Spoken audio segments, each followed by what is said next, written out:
प्रवेश कर चुके हैं हिंदी नॉवेल मास्टर की उस गुप्त दुनिया में, जहां कहानियां सिर्फ लिखी नहीं जाती,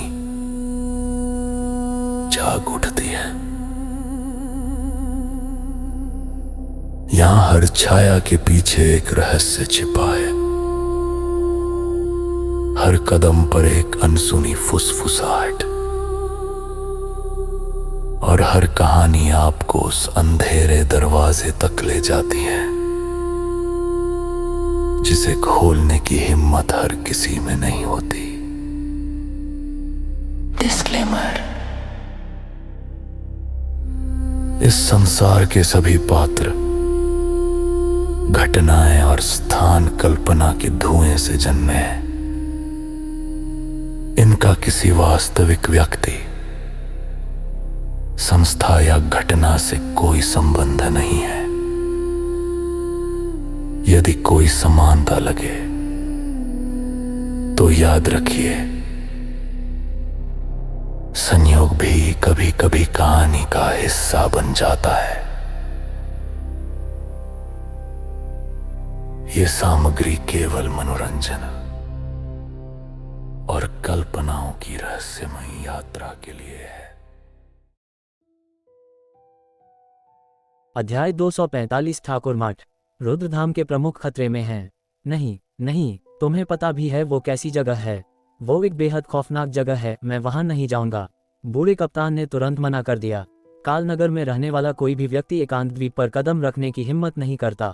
हर कोई जानता है कि वो कालसागर का मुख्यालय है और वहां घुसने का मतलब है मौत।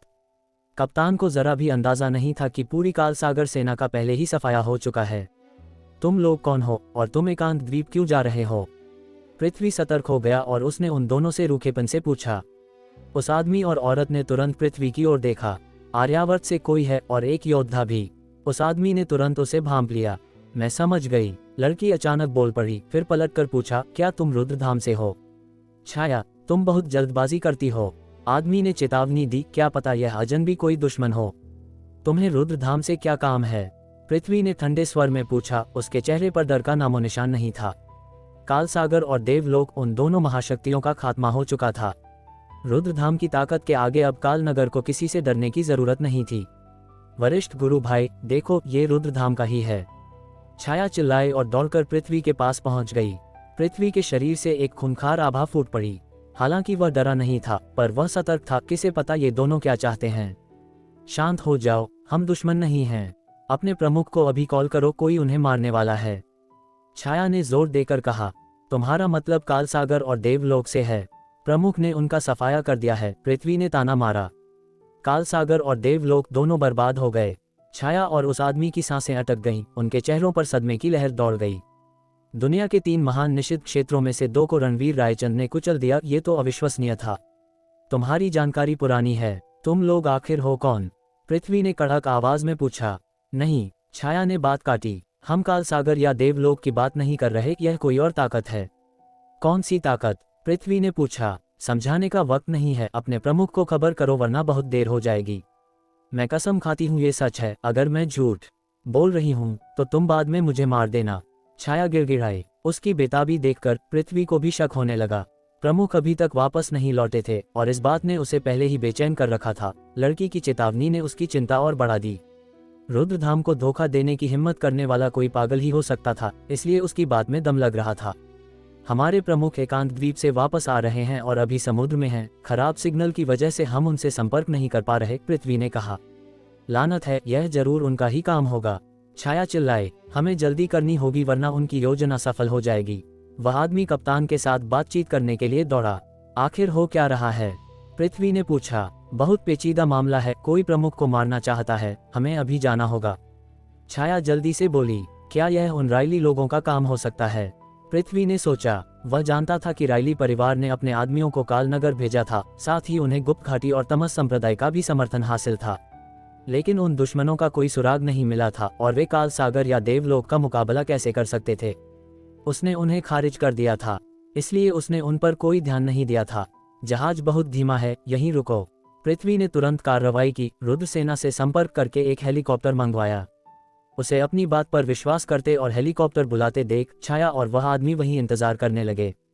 कोई भी जहाज विमान की रफ्तार का मुकाबला नहीं कर सकता।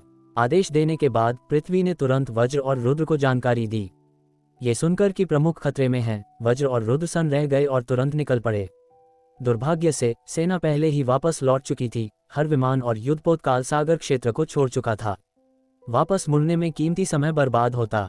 पृथ्वी और वज्र ने अपने कर्मचारियों को सैटेलाइट फोन का उपयोग करके रणवीर के जहाज से संपर्क करने का आदेश दिया। जवाब मिला, जहाज जानबूझकर कॉल स्वीकार नहीं कर रहा था और उसने अपना रडार बंद कर दिया था। संपर्क करना असंभव था। हालात बिगड़ रहे थे। कोई रडार लॉक नहीं, कोई सटीक लोकेशन नहीं। खुले समुद्र में एक जहाज को ढूंढना लगभग नामुमकिन था। लेकिन उस जहाज पर उनके प्रमुख सवार थे। कोई अनहोनी नहीं होने दी जा सकती थी। इसलिए वापस लौट रही सेना फिर से मुड़ गई। कालनगर के घाट पर विमान का इंतजार करते हुए पृथ्वी ने मांग की, अब मुझे पूरी बात बताओ। हत्यारा एक विशेषज्ञ टीम है जिसे आर्यावर्त के एक गुट ने भेजा है जिसका नाम है ठाकुर मठ। ठाकुर मठ? पृथ्वी ने माथा सिकोड़ा। उसने इसके बारे में कभी नहीं सुना था। हमारी खुफिया जानकारी के मुताबिक एक पश्चिमी परिवार ने भी आपके प्रमुख के खिलाफ ठाकुर मठ के साथ सहयोग करने के लिए अपने गुर्गे भेजे हैं, छाया ने जोड़ा।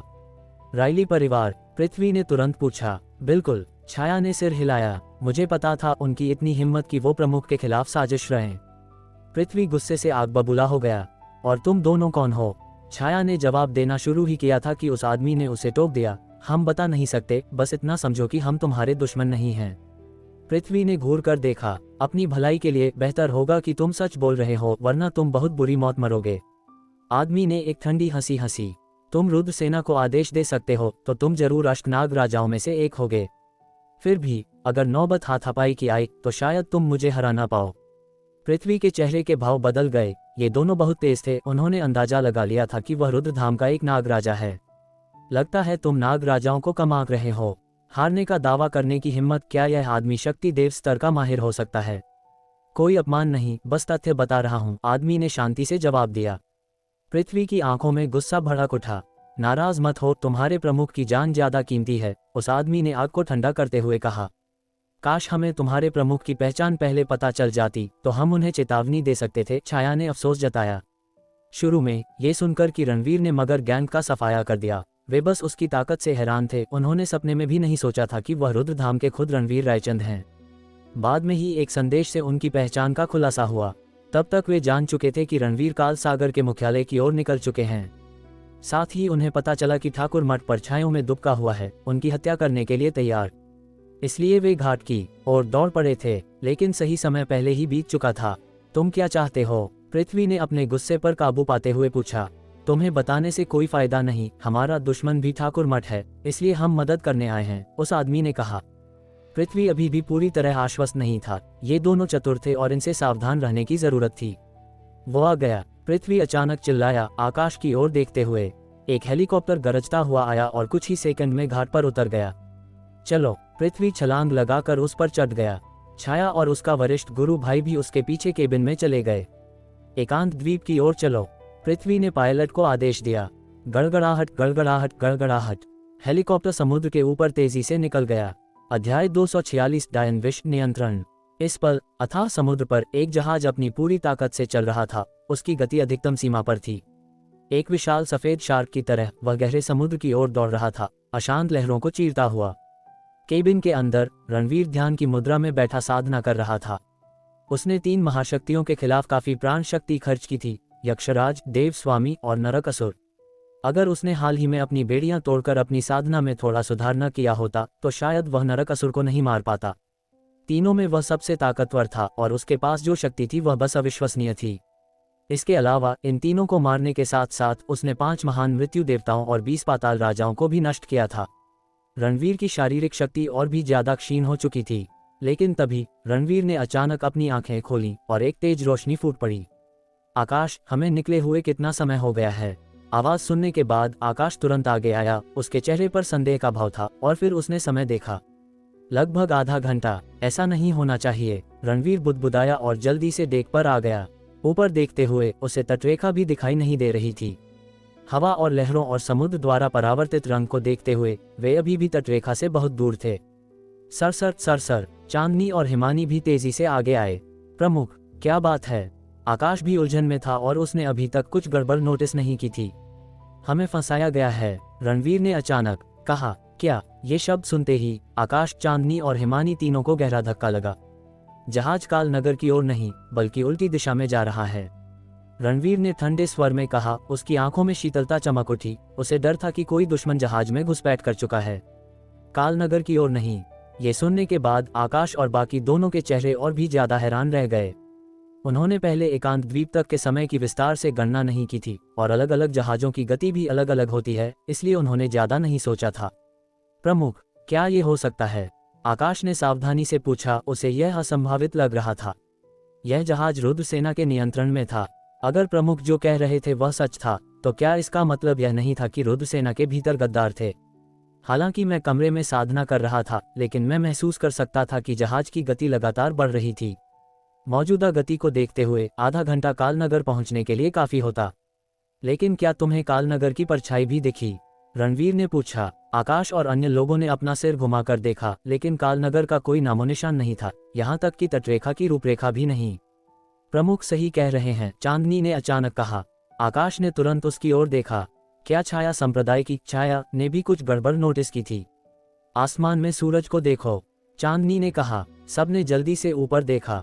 उन्होंने देखा कि सूरज उत्तर पश्चिम में था। अगर वे कालनगर जा रहे होते तो सूरज सीधे पश्चिम में होना चाहिए था। दूसरे शब्दों में, वे न केवल कालनगर की ओर नहीं जा रहे थे, बल्कि वे दक्षिण पूर्व समुद्र की ओर बढ़ रहे थे। वह दिशा गहरा समुद्र है और हजारों मील तक कोई द्वीप नहीं है। क्या हमारी सेना में वाकई गद्दारों ने घुसपैठ कर ली है? आकाश की आंखें बर्फीली हो गईं। यह जहाज कहाँ से आया? रणवीर ने पूछा। उस पर रुद्रधाम का कोई लोगो नहीं था, इसलिए यह निश्चित रूप से रुद्रधाम की अपनी संपत्ति नहीं थी। हमारे पास पर्याप्त जहाज नहीं थे, इसलिए रुद्र ने इसे एक शिपिंग सेंटर से उधार लिया था। आकाश ने कहा। क्या ये रुद्र हो सकता है? उसके चेहरे का रंग बुरी तरह उड़ गया। यह जहाज भी रुद्र ने ही उनके लिए इंतजाम किया था। रुद्र सेना के असली विमान और जहाज सभी सीधे वापस बुला लिए गए थे। क्या अष्टनाग राजाओं में से एक रुद्र ने उनके साथ विश्वासघात किया है? नामुमकिन। रणवीर ने सिर हिलाया। वह रुद्रधाम के अष्टनाग राजाओं के व्यक्तित्व को बहुत अच्छे से जानता था और उनका रुद्रधाम को धोखा देना बिल्कुल असंभव था। उधार लेने की प्रक्रिया के दौरान जरूर कुछ छेड़छाड़ की गई होगी। वह गारंटी दे सकता था कि इसका रुद्र से कोई लेना देना नहीं था, लेकिन वह ये गारंटी नहीं दे सकता था कि इसका रुद्र सेना से कोई लेना देना नहीं था। सबको काबू में लो, रणवीर ने तुरंत आदेश दिया। जी। आकाश, हिमानी और चांदनी ने कार्रवाई शुरू कर दी। जहाज पर ज्यादा लोग नहीं थे। उन चारों के अलावा जहाज के लिए जिम्मेदार रुद्र सेना के केवल 1 दर्जन सदस्य थे। जल्द ही 1 दर्जन लोगों को डेक पर लाया गया। घुटने टेको, आकाश गुस्से में चिल्लाया। रुद्र सेना के 1 दर्जन सदस्यों ने तुरंत रणवीर के सामने घुटने टेक दिए। क्या तुम्हें अपनी जिंदगी में कोई परेशानी है? रणवीर ने पूछा। वे 1 दर्जन लोग रुके, फिर सिर हिलाया। रुद्रधाम में शामिल होना हमारे जीवन की सबसे बड़ी किस्मत है। हमने न केवल अपने जीवन के मूल्य को समझा है, बल्कि हमने बहुत पैसा भी कमाया है। उस हालत में रुद्रधाम ने तुम्हारे साथ अच्छा व्यवहार किया है। तुम ऐसा क्यों कर रहे हो? रणवीर ने ठंडे स्वर में पूछा। हमें समझ नहीं आ रहा कि प्रमुख क्या कह रहे हैं। उन 1 दर्जन लोगों में से किसी ने भी स्वीकार नहीं किया। तुम अभी भी टालमटोल करने की हिम्मत कर रहे हो। क्या तुम्हें लगता है कि प्रमुख को कुछ नहीं पता? आकाश ने गुस्से में कहा। इन शब्दों को सुनने के बाद रुद्र सेना के उन 1 दर्जन सदस्यों की आंखों में एक अजीब सी ठंडी रोशनी दिखाई दी।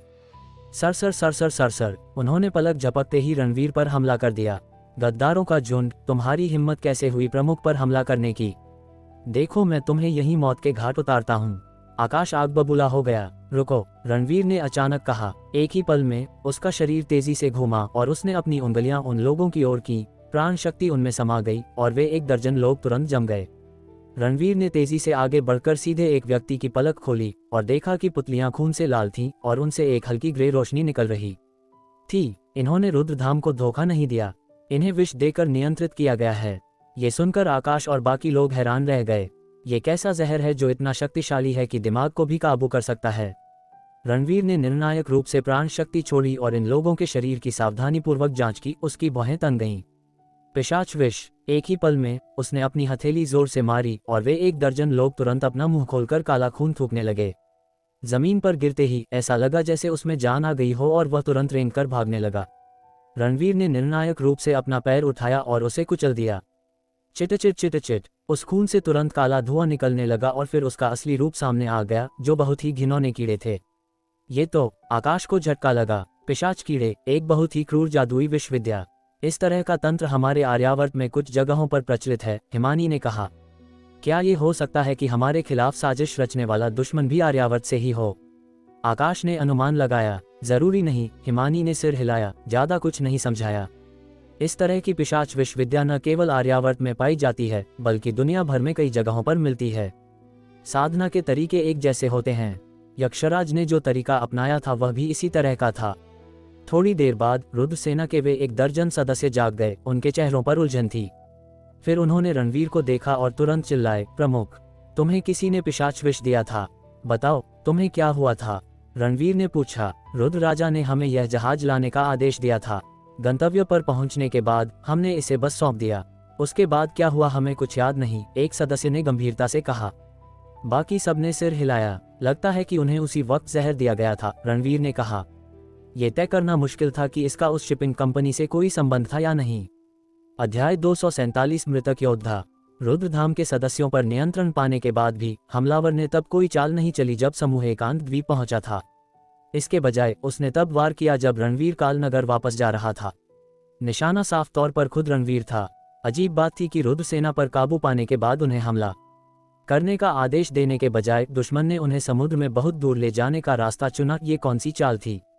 कुछ गड़बड़ है, चांदनी ने कड़क आवाज में कहा। अपनी अर्धचंद्राकार तलवार निकाली और रेलिंग की ओर दौड़ पड़ी। धड़ाम, जहाज के नीचे पानी से एक आकृति फटकर बाहर निकली और सीधे चांदनी पर मुक्का मारा। चांदनी की तलवार ने शून्य स्तर को चीरा और सीधे मुक्के से टकराए। खनक, एक कान फोड़ देने वाली टक्कर ने चिंगारियां उड़ा दी। हमलावर का हाथ, जो काले लोहे का बना लग रहा था, बिल्कुल सुरक्षित था। अर्धचंद्राकार तलवार एक तरफ जा गिरी, लेकिन फिर घूमती हुई वापस चांदनी की पकड़ में आ गई। चांदनी भी उसे मार नहीं पाए। रणवीर की आंखें सिकुड़ गईं। धड़ाम धड़ाम धड़ाम, एक ही पल में जहाज के चारों ओर हवा बार बार होने वाले धमाकों से फट पड़ी। हर तरफ से आकृतियां समुद्र से उछलकर बाहर आईं। वे पागलों की तरह रणवीर के समूह पर टूट पड़े।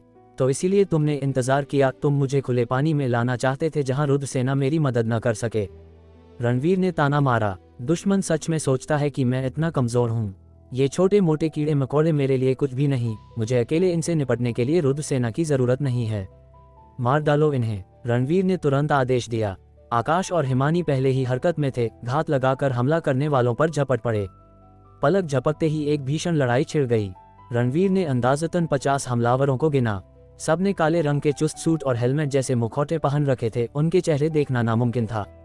रणवीर को सबसे ज्यादा हैरानी इस बात पर हुई कि उसे उनसे कोई प्राण शक्ति महसूस नहीं हुई, जीवन की कोई आभा नहीं, जैसे कि वे कठपुतलियां हों। चांदनी हैरान थी कि उसका पहला वार नाकाम रहा। तेजी से करीब गई और एक तिरछा वार किया। उस रहस्यमयी आदमी ने वार रोकने के लिए बस एक हाथ उठाया। कटने का कोई डर नहीं। खनक, एक और धातु की खनक, चिंगारियों की एक और बौछार। वह हाथ सचमुच काले लोहे का बना लग रहा था, लेकिन चांदनी के वार के नीचे आस्तीन चिथड़े होकर उड़ गई और अंग नंगा हो गया। आखिरकार वह धातु नहीं था, बस एक साधारण हाथ। चांदनी को इसमें कुछ गड़बड़ लगी। उस हाथ में कोई जान नहीं थी, वह किसी मृत चीज जैसा लग रहा था। धड़ाम, बिना एक शब्द बोले उस हमलावर ने चांदनी की तलवार रोकते ही उस पर मुक्का जड़ दिया। चांदनी ने रोकने के लिए अपना हथियार उठाया। बैंग, टक्कर ने उसे पीछे धकेल दिया। उसने दोनों पैर जमाए, आगे की ओर पलटी और अपने दुश्मन के पीछे जा उतरी। उसने अपनी घुमावदार तलवार उसकी नंगी पीठ पर दे मारी। बैंग, हमलावर देख पर जा गिरा, लेकिन बिना किसी चोट के उछलकर खड़ा हो गया। ये कैसे मुमकिन है? चांदनी ने माथा सिकोड़ा। उसकी अर्धचंद्राकार तलवार से एक सुपर क्लास शक्ति देव स्तर का माहिर, जैसे कि कोई दानव सम्राट भी कुछ नुकसान झेलता, फिर भी इन दुश्मनों को कुछ महसूस नहीं हुआ। सिर्फ चांदनी ही नहीं, बल्कि हिमानी और आकाश भी, जो अपनी अपनी लड़ाई में उलझे थे, इसी समस्या का सामना कर रहे थे। सरसर सरसर सरसर, हिमानी की लचीली तलवार बार बार नाची बिना कोई खरोंच छोड़े। हर दुश्मन लोहे और पत्थर जैसा था, तलवार या भाले से अभेद्य। हालांकि वे उन्हें मार नहीं पा रहे थे, लेकिन चांदनी और हिमानी फिर भी उन्हें दूर धकेल सकते थे। आकाश कम भाग्यशाली था। उसने मुक्कों का आदान प्रदान किया और खुद ही पीछे जा गिरा। उसका खून खौल उठा, चेहरा लाल हो गया। ये साले हैं क्या चीज? ये तो राक्षस हैं, आकाश चिल्लाया। मृतक योद्धा, रणवीर, जो एक तरफ से देख रहा था, आखिरकार बोला। ये सामान्य योद्धा नहीं थे, ये मृतक योद्धा थे। क्रूर प्रशिक्षण के जरिए इन्हें मारने वाली मशीनों में बदल दिया गया था। वे अभी भी चल फिर सकते थे, लेकिन मुश्किल से ही जिंदा थे। विशेष संशोधनों के बाद उनके शरीर अविश्वसनीय रूप से सख्त और दर्द से पूरी तरह रहित हो गए थे। सालों पहले एक युद्ध के मैदान में वह एक ऐसे ही योद्धा से मिला था जिसने अपने शरीर से गोलियों को रोक लिया था और बिना किसी डर के लड़ा था। उस समय आकाश इतना ताकतवर था कि उसे मार सकता था, लेकिन अब ये मृतक योद्धा कहीं ज्यादा ताकतवर थे, यहाँ तक कि चांदनी और हिमानी भी उन्हें खत्म नहीं कर पा रहे थे। तो ये साले इंसान भी नहीं हैं। आकाश दहाड़ा, फिर से अंदर घुसते हुए यह मानने को तैयार नहीं था कि वह एक मामूली मशीन को नष्ट नहीं कर सकता। बैंग! एक और टक्कर के बाद वह फिर से पीछे जा गिरा। रणवीर ने उसे समुद्र में गिरने से पहले ही पकड़ लिया। प्रमुख, ये मृतक योद्धा तो अजीब नमूने हैं, क्या हम इन्हें मार नहीं सकते? आकाश ने हाँफते हुए कहा। बेशक हम मार सकते हैं। रणवीर आगे बढ़ा, उसके चारों ओर भयंकर आंधियां गरज रही थीं। उसने एक मृतक योद्धा को मुक्का मारा। बैंग! योद्धा पीछे की ओर उड़ा और छपाक से समुद्र में जा गिरा। ज्यादा ताकत हो गई, रणवीर बड़बड़ाया। वह जानता था कि इससे वह मरेगा नहीं, वह केवल उसे काबू करके उसकी कमजोरी ढूंढना चाहता था। डूबना भी असंभव था, इन चीजों में जीवन के कोई संकेत नहीं थे, कोई समुद्र इन्हें मार नहीं सकता था। इसीलिए वे पहले पानी के नीचे छिप पाए थे। छपाक! बिल्कुल जैसा सोचा था, मृतक योद्धा फिर से समुद्र से बाहर निकला और रणवीर के चेहरे पर मुक्का मारा। इस बार रणवीर ने अपनी हथेली में मुक्का पकड़ लिया, उसकी बाह में बहती विशाल प्राण शक्ति ने वार को बेअसर कर दिया। असीम प्राण शक्ति आगे बढ़ी, एक डिटेक्टर की तरह दुश्मन के शरीर को स्कैन करने लगी। कई और मृतक योद्धाओं ने उस पर हमला किया, उनकी तरफ देखे बिना ही उसने अपने खाली हाथ से वार किया। बैंग! बैंग! बैंग! वे सब दूर जा गिरे, कुछ समुद्र में जा गिरे, अन्य डेक पर जा गिरे। भले ही वह उन्हें मार नहीं सकता था, लेकिन रणवीर उन्हें पूरी तरह से पछाड़ सकता था। कुछ ही पलों बाद व्यापक प्राण शक्ति ने अपना स्कैन पूरा कर लिया। रणवीर की आंखें चमक उठी क्योंकि उसे वह मिल गया जिसकी उसे तलाश थी। उसने मुक्का छोड़ा, एक ड्रैगन की तरह घूमा और योद्धा के पीछे प्रकट हुआ। गर्दन पर एक हथेली का वार, कड़क बूम! मृतक योद्धा फट गया, उसके अंग डेक पर बिखर गए। उसकी टूटी हुई छाती से चिप्स और अन्य नाजुक उपकरण बाहर उड़ गए। तो ये इस तरह की तकनीक से नियंत्रित होते हैं, रणवीर को एहसास हुआ। जिन मृतक योद्धाओं से वह सालों पहले मिला था, उनमें इनमें से कुछ भी नहीं था। ये नए मृतक योद्धा हाईटेक पुर्जों से भरे हुए थे जो उन्हें मजबूत बनाते थे और उनके दिमाग को रिमोट से नियंत्रित करने की अनुमति देते थे। दुनिया में कहीं कोई व्यक्ति माउस क्लिक करके इनसे कुछ भी करवा रहा हो सकता था। अध्याय 248 महान शत्रु का आगमन, ठाकुर मठ। रणवीर ने एक चिप उखाड़ी और उसे सीधे आकाश की ओर उछाल दिया। वापस जाकर पता लगाओ कि यह चीज कहां से आई है। यह न केवल हमलावर को ट्रैक कर सकता था बल्कि इसे रिवर्स इंजीनियर भी किया जा सकता था। ये कंपनी के R&D में भी मदद कर सकता था। जी प्रमुख। आकाश ने चिप पकड़ी और तुरंत उसे संभाल कर रख लिया। इन मृतक योद्धाओं की गर्दन के पीछे वार करो, वही इनका सबसे कमजोर बिंदु है। रणवीर चिल्लाया। चांदनी ने सबसे पहले कोशिश की, अपनी नाशपाती पुष्प जैसी तलवार को कसकर पकड़ते हुए उसने उस मृतक योद्धा की गर्दन पर वार किया जिससे वह लड़ रही थी। बूम! कड़क! मृतक योद्धा टुकड़ों में फट गया। बैंग! दूसरी तरफ हिमानी ने भी अपनी तलवार का इस्तेमाल करके एक मृतक योद्धा को मार गिराया। ये सचमुच काम करता है। उनकी आंखों में उत्साह चमक उठा। प्रमुख सच में उनसे एक अलग ही स्तर पर थे। अब जब उन्हें खामी मिल गई थी तो मारना आसान हो गया था। कुछ ही पलों में सभी 50 मृतक योद्धा मारे गए। टूटे हुए अंग डेक पर बिखरे पड़े थे, साथ ही बिखरे हुए उपकरण भी। हमें मारने के लिए इन मृतक योद्धाओं को भेजना कितना बचकाना है। आकाश गुर्राया। एक बार जब वे चिप के स्रोत का पता लगा लेंगे तो वे इसके मालिकों को इसकी कीमत चुकाने पर मजबूर कर देंगे। ऐसा नहीं लगता कि यह सिर्फ मृतक योद्धाओं की बात है, रणवीर ने अचानक कहा। आकाश का चेहरा खतरे से काला पड़ गया। इससे पहले कि वह पूछ पाता, उसने देखा कि प्रमुख की नजर दूर समुद्र पर टिकी थी। उसने ऊपर देखा और तुरंत उसे एक सिहरन महसूस हुई। चांदनी, हिमानी और 1 दर्जन रुद्र सेना के सैनिक सभी दूर सतह को घूर रहे थे। अंधेरे समुद्र पर एक लग्जरी क्रूज जहाज एक भूत की तरह प्रकट हुआ था। वह विशाल जहाज एक हमलावर ड्रैगन की तरह लहरों को चीरता हुआ उनकी ओर बढ़ रहा था। तो इसलिए हमें इन पानियों में लाया गया, दुश्मन इंतजार कर रहा था, रणवीर ने ठंडे स्वर में कहा। बूम धड़ाम, बूम धड़ाम। गुस्साई लहरें टकराईं, कई गज ऊंची बौछारें उठाईं। लग्जरी लाइनर तुरंत उनके ऊपर आ गया। उसके डेक पर 2 अधेड़ उम्र के आदमी खड़े थे। एक ने खून जैसे लाल वस्त्र पहन रखे थे, उसका चेहरा असाधारण रूप से उदास था। दूसरे ने ग्रे वस्त्र पहन रखे थे, उसके भाव बर्फीले थे।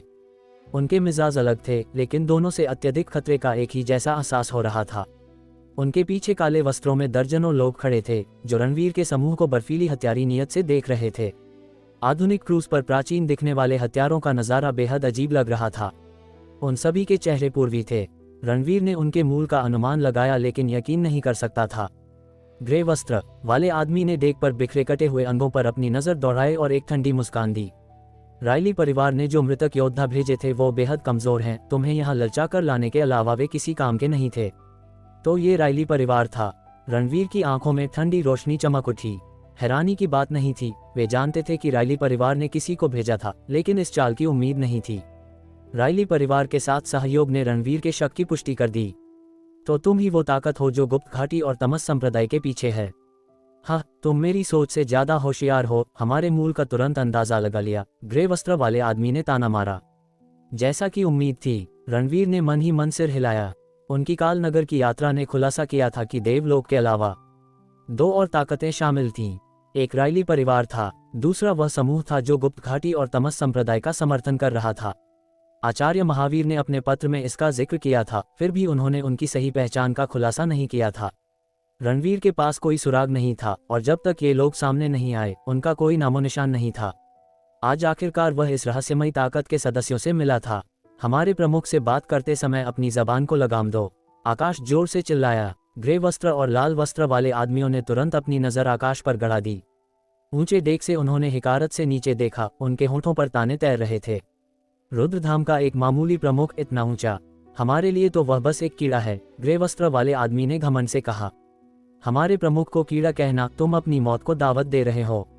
आकाश दहाड़ा, गुस्ताख। ग्रे वस्त्र वाले आदमी ने झिड़कते हुए अपना हाथ उठाया। शंख, एक ठंडी रोशनी आगे बढ़ी, अविश्वसनीय रूप से तेज। रणवीर ने अपनी बांह लहराए, रोकने के लिए प्राण शक्ति का एक झोंका भेजा। बूम, 2 ताकतें हवा के बीच बिजली की कड़कड़ाहट की तरह टकराईं। धड़ाम, कई गज ऊंची लहरें समुद्र में उठ गईं। आकाश, चांदनी और हिमानी सभी ने झटके से अपने दिलों को कांपते हुए महसूस किया। रणवीर के पैर आधा कदम पीछे फिसल गए। कड़क, उसने खुद को डेक पर वेल्ड किए गए एक प्राचीन देवदार के पेड़ की तरह जमा लिया। अचल, फिर भी उसके पैरों के नीचे स्टील में दरारें आ गईं। कोई भी कल्पना कर सकता था कि उसे सिर्फ खड़े रहने के लिए कितनी ताकत की जरूरत थी। चांदनी और बाकी सब दंग रह गए। एक मामूली झटके ने उनके प्रमुख को आधा कदम पीछे हटने पर मजबूर कर दिया। अकल्पनीय विरोधी संभवतः यक्षराज से भी ज्यादा ताकतवर था। आखिरकार नरक असुर वे राक्षस थे जिन्हें यक्षराज ने जादू टोने से बनाया था। शक्तिशाली लेकिन तकनीक की कमी, वे एक सच्चे योद्धा की बराबरी नहीं कर सकते थे। फिर भी ग्रे वस्त्र वाला आदमी स्पष्ट रूप से एक असली योद्धा था। दूसरे शब्दों में, उसने एक नरक असुर को भी पीछे छोड़ दिया था। क्या वह कोई ऐसा शक्तिशाली प्राणी हो सकता है जो वास्तव में शक्ति देव स्तर को पार कर गया हो? चांदनी और हिमानी के चेहरे गंभीर हो गए। छाया संप्रदाय के छाया एजेंट के रूप में वे आमतौर पर क्रूर और भावनाहीन थे, शायद ही कभी ऐसे भाव दिखाते थे। रणवीर ने टूटे हुए डेक पर नजर डाली, उसकी आंखों में सदमा और सावधानी थी। शक्ति देव स्तर से ऊपर, उसे यकीन था कि वह बूढ़ा उस स्तर को पार कर चुका है। यक्षराज, देव स्वामी और यहाँ तक कि नरक असुर से भी ज्यादा ताकतवर। वे तीनों मिलकर भी शायद इस दुश्मन का मुकाबला न कर पाएं। तुम लोग आखिर हो कौन? रणवीर ने कड़ाई से पूछा। ठाकुर मठ, जवाब आया, गर्व और रूखेपन के साथ। ठाकुर मठ। रणवीर की आंखों में फिर से सदमा चमक उठा। 1 सदी पहले यह आर्यावर्त पर हावी होने वाली एक शक्तिशाली ताकत थी। मैंने कभी सोचा भी नहीं था कि ठाकुर मठ अभी भी अस्तित्व में है। सदियों की विरासत के साथ हम कायम हैं, हालांकि हम नश्वर दुनिया से परे रहते हैं और शायद ही कभी दिखाई देते हैं। अकेले गुप्त घाटी और तमस संप्रदाय ही इस क्षेत्र को साफ कर सकते थे। उसका स्वर तीखा हो गया। लेकिन तुमने, रणवीर रायचंद, उन 2 संप्रदायों को नष्ट कर दिया और ठाकुर मठ की योजनाओं को बर्बाद कर दिया, हमें खुद को दिखाने के लिए मजबूर किया। बुराई को कुचलना मेरा कर्तव्य है, अराजकता से बचाना मेरी जिम्मेदारी है, रणवीर ने ठंडे स्वर में उत्तर दिया। इस ठाकुर मठ विशेषज्ञ का सामना करते हुए उसकी आभा अभी भी उमड़ रही थी, जिसने स्वर्ग और पृथ्वी को हिला दिया। और उसी ने तुम्हारे मौत के वारंट पर हस्ताक्षर कर दिए हैं, ग्रे वस्त्र वाले बुजुर्ग ने बर्फीले अंदाज में कहा। बहुत बातें हो गईं, रणवीर रायचंद, वह रायचंद मणि सौंप दो अभी। लाल वस्त्र वाले बुजुर्ग ने भौंका, उसकी आंखों में खून की प्यास चमक रही थी। कोई भी जो ग्रे वस्त्र वाले बुजुर्ग के बराबर खड़ा हो सकता था, वह निस्संदेह शक्ति देव स्तर से भी परे था। अध्याय 249, एक शक्तिशाली मुकाबला। रणवीर की आंखें तेजी से चमकीं। बिल्कुल जैसा कि आचार्य महावीर ने पत्र में लिखा था, दूसरी पार्टी भी यहाँ मणि के लिए थी। हालांकि लक्ष्मण चतुर्वेदी का कहीं पता नहीं था। मुझे आश्चर्य है कि उसने ठाकुर मठ के साथ पर्दे के पीछे क्या समझौता किया कि वह खुद नहीं आया। तुम्हारे पास मुझे आदेश देने की क्या योग्यता है? रणवीर ने उदासीनता से उत्तर दिया, दूसरी पार्टी को एक जोकर की तरह देखते हुए। उसने आखिरकार कालसागर को नष्ट कर दिया था और मणि प्राप्त कर ली थी। सिर्फ दूसरी पार्टी के आदेश के कारण वह चाहता था कि वह मणि सौंप दे। क्या मजाक है, लगता है तुम मरना चाहते हो, लाल वस्त्र वाले बुजुर्ग ने एक धमाके के साथ कहा। तुरंत अपने शरीर में प्राण शक्ति को सक्रिय किया और एक जंगली आभा उससे फूट पड़ी। उसने एक हथेली से रणवीर को नीचे दबाया। उसने सीधे चक्की के आकार का एक हथेली का निशान बनाया, सभी दिशाओं की आभा को इकट्ठा किया और रणवीर पर पागलों की तरह हमला कर दिया। चांदनी, हिमानी और आकाश सभी के चेहरों पर सदमे के भाव थे। बस विनाशकारी शक्ति को देखकर वे जानते थे कि वह यक्षराज और देवस्वामी से भी ज्यादा ताकतवर था। रणवीर कुछ नहीं बोला, अपनी मुट्ठी उठाई और सीधे बाहर की ओर मार दिया। बैंग, एक हिंसक विस्फोट हुआ जिसने लगभग शून्य को विकृत कर दिया और आसपास की समुद्र की सतह पर असीम लहरें उठ गईं जो अंतहीन रूप से उमड़ रही थीं। यह हमला एक मिसाइल की तरह था, बेहद शक्तिशाली। पूछी, रणवीर सीधे पीछे हट गया और लोहे के डेक से 2 गहरी खाइयां कट गईं। वह पीछे हटना तब तक नहीं रुका जब तक कि वह 10 मीटर से अधिक पीछे नहीं हट गया और केबिन से टकराने ही वाला था। उसके शरीर में प्राण और खून पागलों की तरह उमड़ रहा था, लेकिन रणवीर ने सीधे उसे दबा दिया। उसका चेहरा बर्फ जैसा ठंडा था। ताकतवर, बेहद ताकतवर, शक्ति देव स्तर से ऊपर, जैसा कि उम्मीद थी, शक्तिशाली है। यह ऐसी चीज नहीं है जिसका शक्ति देव स्तर का कोई साधक मुकाबला कर सके। प्रमुख, प्रमुख, चांदनी, हिमानी और आकाश जल्दी से उड़कर आए। उनके चेहरे चिंता से भरे थे। मैं ठीक हूँ, रणवीर ने सिर हिलाते हुए कहा। मैं तुम्हें मार डालूंगी, चांदनी अचानक बोली, अपनी घुमावदार तलवार पकड़े हुए हवा में उठी और सीधे क्रूज जहाज की ओर बढ़ी। उसके सफेद कपड़े फड़फड़ाए और उसके लंबे काले बाल हवा में नाचे। चाहे वह रुद्रधाम हो या छाया संप्रदाय, वे रणवीर के प्रति पूरी तरह से वफादार थे। खासकर कई लोग छाया संप्रदाय और रुद्रधाम में शामिल होने का कारण ये था कि उन्होंने रणवीर का एहसान प्राप्त किया था और इसके कारण उनका जीवन बदल गया था। उसे याद नहीं था कि यह कितने साल पहले की बात है, लेकिन यह ग्रेट वॉल के उत्तर में जियांगन में था। वसंत के तीसरे महीने में, जब नाशपाती के फूल गिर रहे थे, चांदनी को उसके प्रेमी द्वारा धोखा दिया गया था और वह 9 मौत और 1 जीवन के साथ बची थी। ये रणवीर ही था जो संयोग से वहां से गुजरा और उसे बचाया। उसने न केवल उसके घावों को भरा, बल्कि उसे साधना की विधि भी सिखाई। चांदनी ने अपने प्रेम के धागे काट दिए और छाया संप्रदाय में शामिल हो गई। अपने उत्कृष्ट प्रदर्शन के कारण उसे जल्द ही 4 महान छायाओं में से एक के रूप में चुना गया। चांदनी इस एहसान को नहीं भूलेगी, इसलिए जब तक वह यहाँ थी, वह किसी को भी प्रमुख को चोट पहुंचाने की अनुमति नहीं देगी।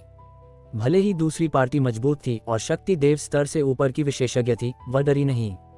चांदनी, वापस आ जाओ, रणवीर तुरंत चिल्लाया। दूसरी पार्टी की ताकत ऐसी नहीं थी जिससे चांदनी निपट सके, लेकिन बहुत देर हो चुकी थी। लाल वस्त्र वाले आदमी ने चांदनी को घूरा, उसकी आंखों में जानलेवा इरादे चमक रहे थे। छोटी लड़की, इतनी कम उम्र में तुम्हारे पास पहले से ही शक्ति देव स्तर की ताकत है। बुरा नहीं, बुरा नहीं। क्या तुम ठाकुर मठ में शामिल होने में दिलचस्पी रखती हो?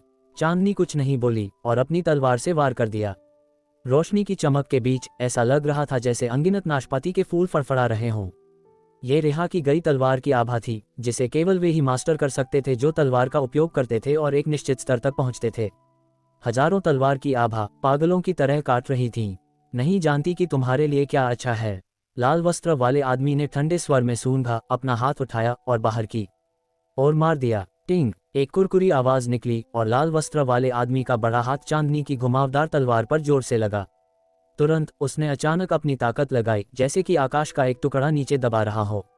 बस बस, घुमावदार तलवार तुरंत कांपने लगी और जो झटका लगा उससे चांदनी को तुरंत भारी चोट लगी और उसका शरीर पागलों की तरह बाहर उड़ गया।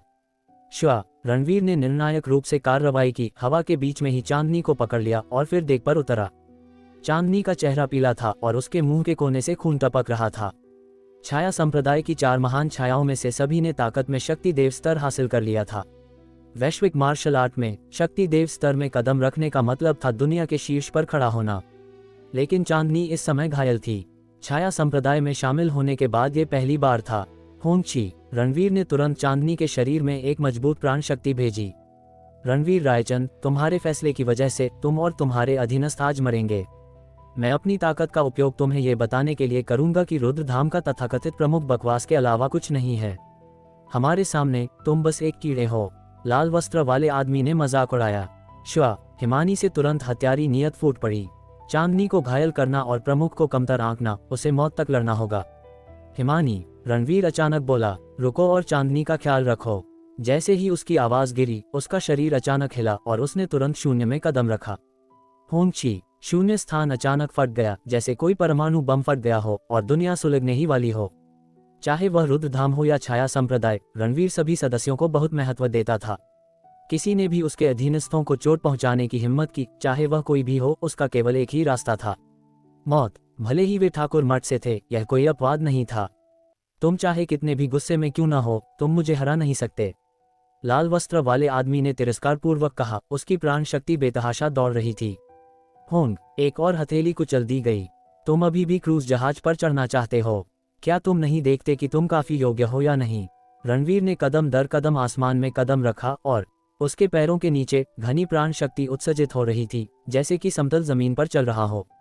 दूसरी पार्टी के भयंकर हथेली हमले का सामना करते हुए उसके भाव उदासीन थे। बिना कोई बकवास किए उसने सीधे मुक्का मारा।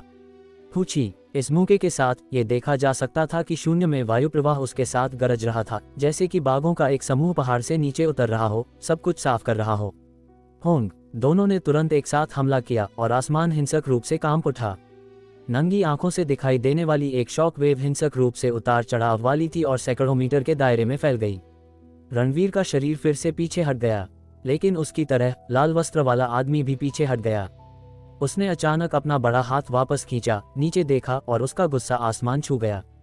उसके हाथ का पंजा सीधे फट गया था और खून बह रहा था।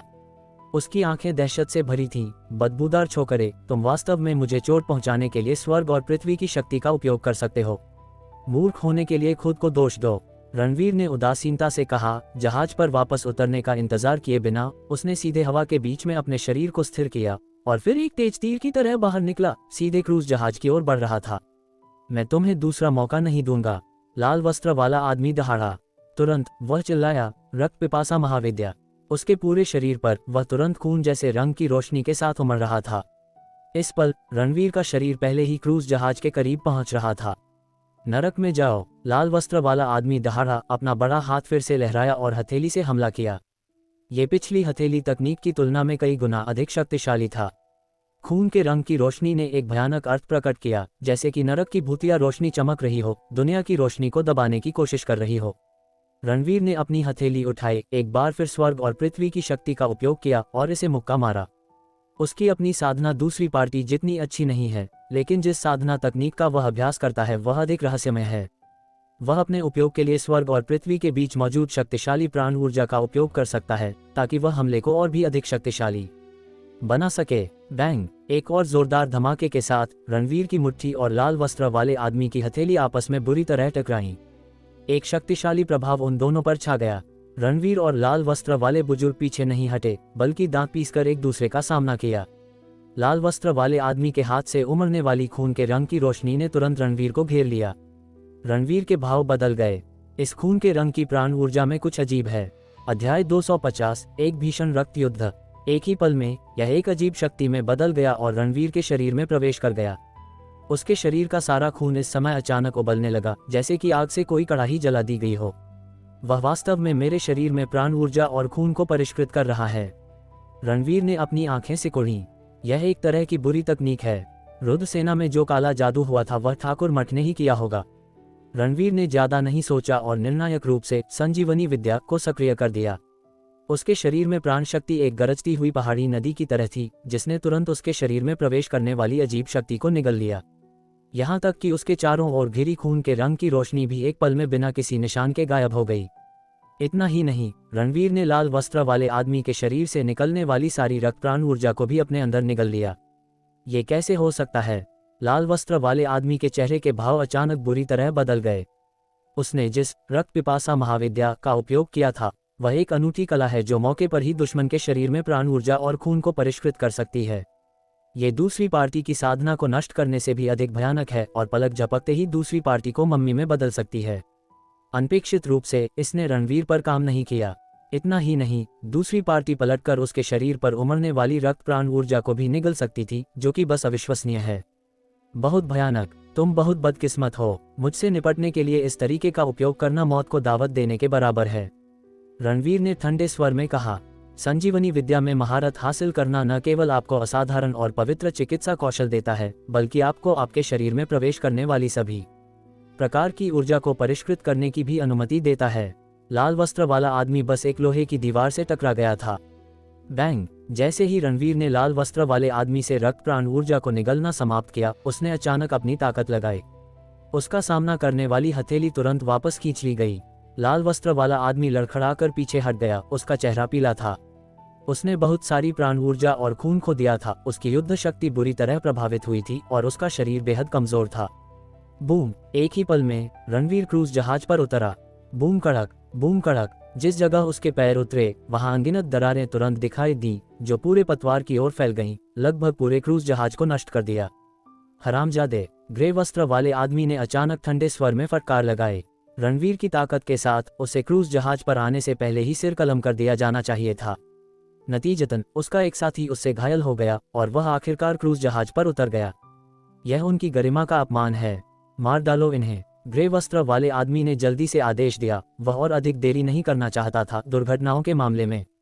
बूम! बूम! उसके पीछे ठंडी और बुरी प्राण ऊर्जा वाले दर्जनों लोग तुरंत हरकत में आए और सीधे उस जहाज की ओर गए जिस पर रणवीर और अन्य लोग थे। 10 शक्ति देव स्तर के मास्टर, 40 शक्ति राजा स्तर के मास्टर। रणवीर इन लोगों से निकलने वाली आभा के आधार पर एक नज़र में उनकी साधना बता सकता था। ठाकुर मठ द्वारा भेजा गया लाइनअप बहुत अद्भुत बताया जा सकता है। वूश! रणवीर ने तुरंत रिकोदर तलवार निकाली। प्राण शक्ति के जलसेक के तहत रिकोदर तलवार तुरंत एक उज्ज्वल रोशनी के साथ फूट पड़ी और हवा में काट दी गई।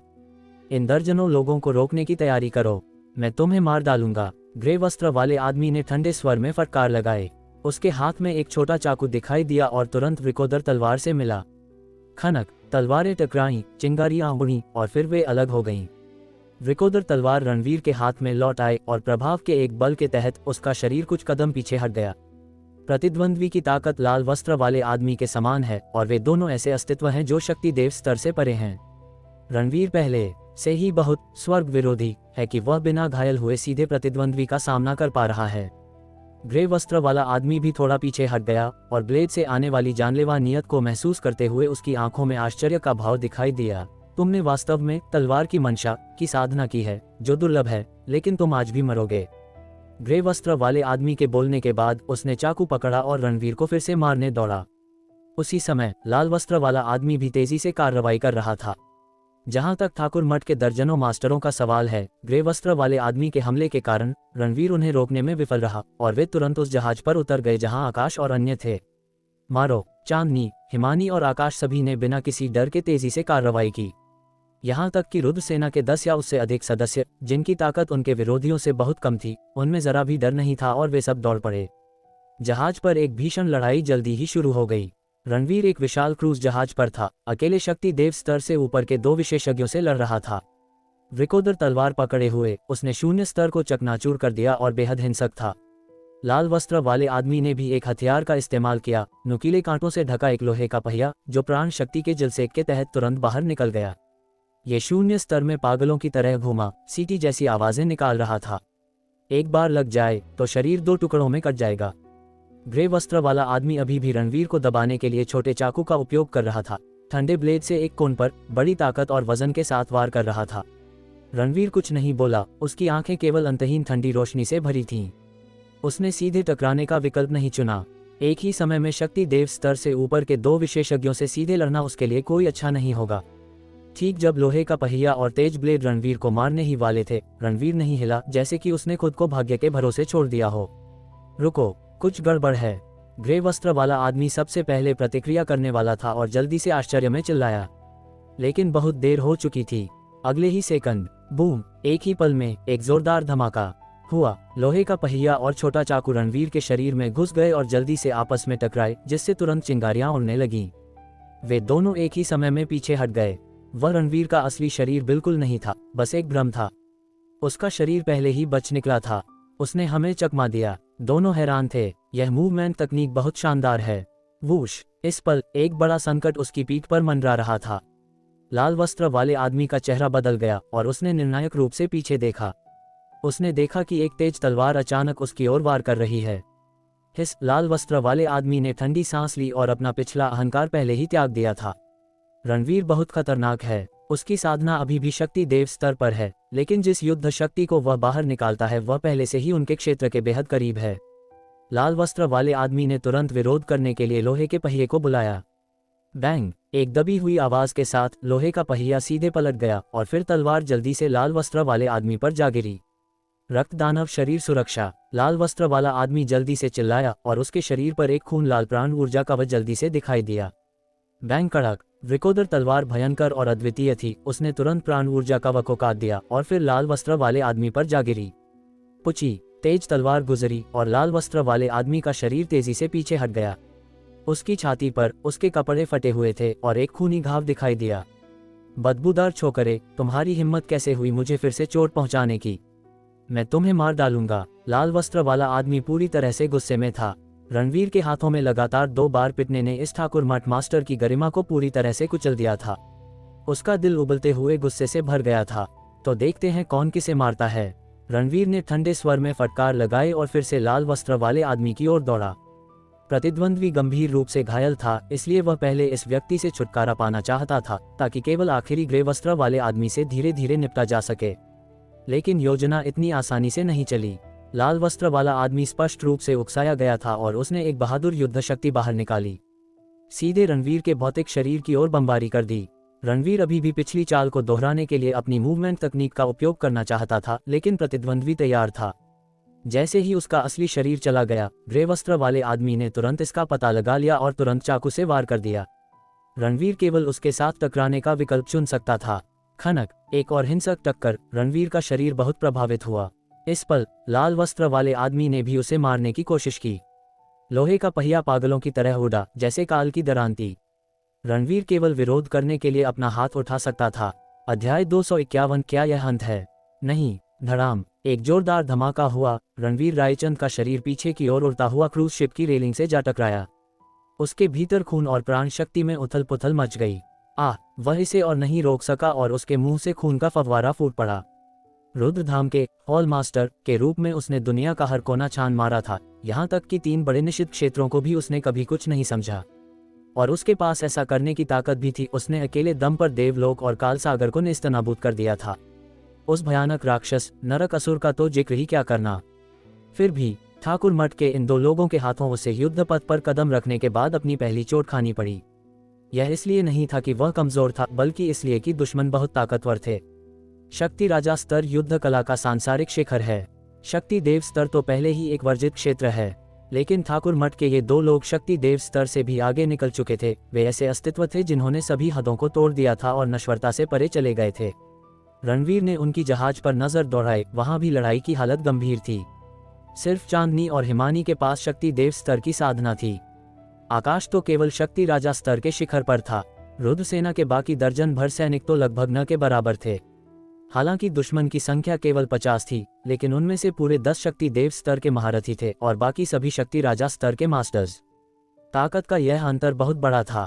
रुद्र सेना के कई सैनिक पहले ही मारे जा चुके थे। जो बचे थे वे घायल थे और ज्यादा देर नहीं टिकने वाले थे। यहाँ तक कि आकाश भी घायल हो चुका था। कई शक्ति देव स्तर के विशेषज्ञों के हमलों से वह गिरने की कगार पर था। रणवीर ने अपना फोन निकाला। अभी भी कोई सिग्नल नहीं। ठाकुर मठ और रायली परिवार जरूर इस बाधा के पीछे होंगे। उसकी आंखें तेजी से इधर उधर घूमी, किसी समाधान की तलाश में। Satellite phone. हाँ, उसकी आंखें चमक उठी और वह चिल्लाया, आकाश, सैटेलाइट फोन का इस्तेमाल करो, रुद्र सेना को कॉल करो। जी, आकाश ने जवाब दिया और केबिन की ओर दौड़ पड़ा। परेशान मत हो, संचार का हर जरिया काट दिया गया है। तुम किसी से संपर्क नहीं कर सकते। तुम्हारे लिए ये जगह अब एक निषिद्ध सागर है। अगर तुम यहाँ मर गए तो किसी को तुम्हारी लाशें भी नहीं मिलेंगी, लाल चोगा पहने आदमी ने ठंडे स्वर में कहा। दोनों हमलावर फिर से लपके। रणवीर को संभलने का जरा भी मौका नहीं दिया। दूसरे जहाज पर चांदनी और हिमानी कई हथियारों से आकाश को बचा रही थीं। अपनी शक्ति देव स्तर की साधना के बावजूद उन पर दबाव बहुत भारी था। फिर भी उन्होंने हार नहीं मानी। इसके बजाय वे और भी ज्यादा आक्रामकता से लड़ीं। चांदनी का रूप सफेद बिजली की तरह चमक उठा, दुश्मनों के बीच दौड़ गया। वह ठाकुर मठ के एक विशेषज्ञ की तलवार से बची और पलटवार किया। उसकी अर्धचंद्राकार तलवार उस आदमी की बगल से ऊपर की ओर चीरती हुई निकल गई। खचक, ठाकुर मठ का वह शक्ति देव स्तर का विशेषज्ञ 2 टुकड़ों में बंट गया। शून्य लोक में खून की बौछार हो गई। उधर हिमानी ने अपनी लचीली तलवार नचाई। तलवार की प्राण शक्ति ड्रैगन की तरह लिपटी हुई थी, जिसे असली ब्लेड से अलग कर पाना नामुमकिन था। एक पल में ठाकुर मठ का एक शक्ति देव स्तर का विशेषज्ञ लड़खड़ा गया, असली लचीली तलवार की चपेट में आ गया। वह एक पल का ठहराव ही वह जानलेवा मौका था जिसे हिमानी ने लपक लिया। उसने अपनी तलवार उठाई और आसमान से वार किया। खचक, वह विशेषज्ञ खून की धुंध में बदल गया, एक भयानक दृश्य। भले ही दो शक्ति देव स्तर के दुश्मन गिर चुके थे, लेकिन चांदनी और हिमानी अभी भी खतरे में थीं। वे किसी भी पल मारी जा सकती थीं। 1 या 2 मिनट बाद आकाश केबिन से भागा, उसके चेहरे पर घबराहट साफ लिखी थी। Hall master, satellite phone dead है, बाहर किसी से संपर्क नहीं हो पा रहा। इस खबर ने जैसे अंधेरा फैला दिया। रणवीर का दिल तुरंत बैठ गया। रुद्र सेना से समय पर मदद मिले बिना और ठाकुर मठ के इन 2 शीर्ष विशेषज्ञों को जल्दी मारे बिना चांदनी और बाकी लोग खत्म हो जाएंगे। ठाकुर मठ के एलीट लड़ाके उनकी जान ले लेंगे। अब सिर्फ एक ही उम्मीद बची है। ये सब उसी पर निर्भर था, ठाकुर मठ के इन 2 सर्वोच्च ताकतों को मार गिराना। और उसे ये कम से कम समय में करना था, वरना चांदनी और बाकी लोग नहीं टिक पाएंगे। तो फिर आओ, आज अगर मैं मर भी गया तो तुम्हें साथ लेकर जाऊंगा। रणवीर के लंबे बाल हवा में लहराने लगे। असीम प्राण शक्ति किसी ज्वालामुखी विस्फोट की तरह फूट पड़ी। उससे निकलने वाली आभा ने जैसे आसमान और जमीन का रंग ही बदल दिया। पूरा क्रूज जहाज घनी कातिलाना हवा में लिपट गया। भीषण आंधियां चीखने लगी, अंतहीन लहरें उठाने लगी और रणवीर के कपड़ों को चाबुक की तरह फटफटाने लगी। उस पल वह दुनिया पर उतरते हुए किसी असुर राज जैसा लग रहा था। 9 आकाश और 10 पाताल उसके पैरों के नीचे थे, ब्रह्मांड के चारों ध्रुव उसकी मुट्ठी में। मरो, रणवीर दहाड़ा। एक ड्रैगन की चीख समुद्र के 1000 मीटर तक गूंज उठी। सफेद कपड़ों में लिपटा वह आगे बढ़ा और अपनी तलवार से एक ऐसा वार किया जो दुनिया को चीर सकता था। क्या भयानक वेग है! लाल चोगा पहने आदमी और ग्रे चोगा पहने आदमी दोनों ही रणवीर की फूटती उपस्थिति से हिल गए थे। वह बेमिसाल अंदाज, असीम आकाश को अपना स्वामी मानना, चारों समुद्र और 8 दिशाओं को अपना साम्राज्य समझना, उसने उन्हें भी झुका दिया था। इसका साधना से कोई लेना देना नहीं था, यह एक अकेले आदमी की इच्छाशक्ति का बल था। डिवाइन ड्रैगन मार्शल का खिताब तुम्हारे लिए सही है, तुम में आसमान को छूने वाला अंदाज है, लेकिन अफसोस, तुम्हारे मौजूदा स्तर पर तुम कितना भी संघर्ष कर लो, तुम वही रहोगे। धड़ाम! रणवीर के पास और बातों के लिए सब्र नहीं था। उसकी वृकोदर तलवार पहले ही नीचे आ रही थी, जिससे लाल चोगा पहने आदमी को अपना मुंह बंद करना पड़ा और अपनी कांटेदार लोहे की चक्री से वार को रोकना पड़ा। बूम! एक कान फोड़ देने वाला धमाका। लोहे की चक्री भारी दबाव में झुक गई, लगभग उसकी पकड़ से छूट गई। चर्रा! लाल चोगा पहने आदमी की हथेली और उंगलियों के बीच की खाल फट गई, खून का फव्वारा फूटा और वह पीछे की ओर फेंका गया। उसी पल ग्रे चोगा पहने आदमी रणवीर के करीब आ गया। इतनी करीब से रणवीर अपनी वृकोदर तलवार नहीं घुमा सकता था। उसने हमले का सामना करने के लिए अपना दाहिना हाथ उठाया। मेरी तलवार को रोकने के लिए अपने नंगे हाथ का इस्तेमाल। दुनिया में तुम पहले हो, मैं तुम्हें बिना हाथों के मौत के घाट उतार दूंगा। ग्रे चोगा पहने आदमी दहाड़ा, अपनी तलवार को दोनों हाथों से जकड़ लिया और अपनी पूरी ताकत झोंक दी। कड़क! टकराव के क्षण में रणवीर के हाथ से उमड़ती हुई प्राण शक्ति बाहर निकली और प्राण शक्ति की एक दीवार में बदल गई जिसने तलवार को रोक दिया। फिर भी उसके असली शरीर ने एक भयानक झटका सहा। उसके 5 अंग और 6 अंतरांग हिल गए। रणवीर ने जबरदस्ती इसे सहा। अगर वह नहीं डटा रहा तो चांदनी और बाकी लोग मारे जाएंगे। सबकी जिंदगी अब उसी पर टिकी थी। रुद्रधाम के हॉल मास्टर और छाया संप्रदाय के प्रमुख के रूप में रणवीर रायचंद गिर नहीं सकता था। रणवीर को बिखरना नहीं था। ग्रे चोगा पहने आदमी की आंखें फटी की फटी रह गईं। उसे अपनी आंखों पर विश्वास नहीं हो रहा था। इस लड़के के नंगे हाथ ने वास्तव में उसकी उन्मत्त तलवार को रोक दिया था। वह घनी प्राण शक्ति एक साथ जम गई थी, इतनी गहरी कि वह लगभग ठोस हो रही थी। उसने कभी किसी शक्ति देव स्तर के योद्धा को प्राण शक्ति की साधना इस हद तक करते नहीं देखा था। यहाँ तक कि उन एकांतवासी 100 साल के बूढ़ों में भी ऐसी मार्ग उपलब्धि की कमी थी। रणवीर की उम्र क्या थी? 30 भी नहीं। अगर वह नहीं मरा तो उसका भविष्य कितना भयानक होगा। ग्रे चोगा पहने आदमी ने आगे सोचने की हिम्मत नहीं की। यह मिशन रणवीर की मौत के साथ ही खत्म होना चाहिए। अगर इस नौजवान को बढ़ने दिया गया तो वह उन सभी के लिए बुरा सपना बन जाएगा जो उसका विरोध करेंगे। देखते हैं तुम कब तक टिकते हो। ग्रे चोगा वाला आदमी चिल्लाया, अपने भीतर की हर एक कतरा ताकत को जुटाते हुए। बर्फीली तलवार की आभा किसी शहर को तोड़ने वाली सेना की तरह आगे बढ़ी, जिसका इरादा रणवीर द्वारा जमा की गई प्राण शक्ति के हर एक रेशे को काटना था। रणवीर भारी दबाव झेल रहा था, जैसे कि अकेले हाथ से पहाड़ को थामे हुए हो। कड़क! उसी पल प्राण शक्ति की दीवार में एक दरार दिखाई दी। ग्रे चोगा पहने आदमी की आंखों में उत्साह चमक उठा। रणवीर, अब तुम मरोगे। वह पागलों की तरह दहाड़ा। कातिलाना इरादा फूट पड़ा जैसे ही उसने दोनों हाथों को नीचे पटक दिया। वह भयानक तलवार रणवीर के हाथ में मौजूद प्राण शक्ति को पूरी तरह से चकनाचूर कर गई। वह बेरहमी से नीचे रणवीर के हाथ पर गिरी। खचक! मांस फट गया और खून का फव्वारा फूट पड़ा। अध्याय 252। स्थिति गंभीर, अति गंभीर। प्रमुख हॉल मास्टर, चांदनी, हिमानी, आकाश, ये देखते ही वे सब चीख पड़े। उनकी नजरों में उनके अजेय नेता का हाथ एक उन्मत्त तलवार से कट गया था, खून हर तरफ उड़ रहा था। ये निस्संदेह एक दिल दहला देने वाला अस्वीकार्य दृश्य था। उन तीनों ने भीड़ को एक झटके में हटा दिया। वे रणवीर की मदद के लिए दौड़ना चाहते थे, लेकिन ठाकुर मठ के विशेषज्ञों ने तुरंत उन्हें फिर से घेर लिया। फच, आकाश की पीठ पर सीधा वार लगा, मांस फट गया, खून बह निकला। उसका चेहरा दर्द से एंक गया। इससे पहले कि वह पलटवार कर पाता, एक और हमलावर हाथ में ब्लेड लिए उसकी गर्दन पर झपटा। ठन, उसी पल एक लचीली तलवार बीच में आई, ब्लेड को एक तरफ कर दिया।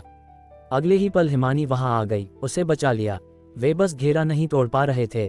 ठाकुर मठ के ये लोग बहुत ज्यादा ताकतवर थे, यहाँ तक कि चांदनी को भी पीछे धकेल दिया गया। उसके बर्फ जैसे सफेद कपड़े अब खून के छींटों से सने थे, वह भी घायल हो चुकी थी।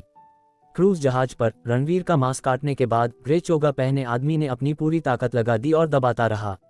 मैं तुम्हारा एक हाथ काट डालूंगा, देखता हूं तुम कैसे विरोध करते हो। वह गुर्राया, तलवार और भी ज्यादा ताकत के साथ फूटी, लेकिन आगे जो हुआ उसने उसे चौंका दिया। मांस काटने के बाद वह उन्मत्त तलवार आगे नहीं बढ़ सकी।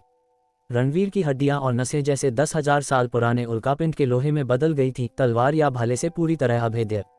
तुम्हें लगता है तुम मेरा हाथ काट सकते हो? क्या तुम इसके लायक भी हो? रणवीर अचानक गरजा, उसके हाथ से असीम प्राण शक्ति फूट पड़ी। ठन, उस हाथ के एक हिंसक झटके ने उन्मत्त तलवार को हवा में उड़ा दिया, जो डेक पर जा गिरी। फिर रणवीर ने अपने घायल हाथ से ग्रे चोगा पहने आदमी को घूंसा मारा। रणवीर का यह पलटवार इतना अचानक था कि ग्रे चोगा पहने आदमी को प्रतिक्रिया करने का समय ही नहीं मिला। उसकी सुरक्षात्मक प्राण शक्ति ढाल टूट चुकी थी, मुक्का पड़ा, मांस फटा, खून का फव्वारा छूटा। कायदे से वह हाथ कट जाना चाहिए था। कौन अनुमान लगा सकता था कि पलक झपकते ही रणवीर पलटवार कर देगा। धड़ाम, वह मुक्का छाती पर ऐसे लगा जैसे 1000 पाउंड का पत्थर हो। पुफ, ग्रे चोगा पहने आदमी पीछे की ओर उड़ गया। हवा में खून की धुंध छा गई। क्या बर्बादी है! रणवीर ने अपनी आंखें सनकरी कर ली। उसने इस मौके के लिए अपनी हथेली कटवाई थी और यह वार जानलेवा होना चाहिए था, लेकिन शक्ति देव स्तर से ऊपर के विशेषज्ञ बस बहुत ज्यादा दुर्जय थे। जिस पल मुक्का मांस से टकराया, ग्रे चोगा पहने आदमी की उमड़ती प्राण शक्ति फूट पड़ी, जिसने अधिकांश बल को बेअसर कर दिया। एक पसली तक नहीं टूटी। सन, जिस पल ग्रे चोगा पहने आदमी को उड़ाया गया, लाल चोगा पहने आदमी ने पीछे से हमला किया। रणवीर को सांस लेने का भी समय नहीं दिया।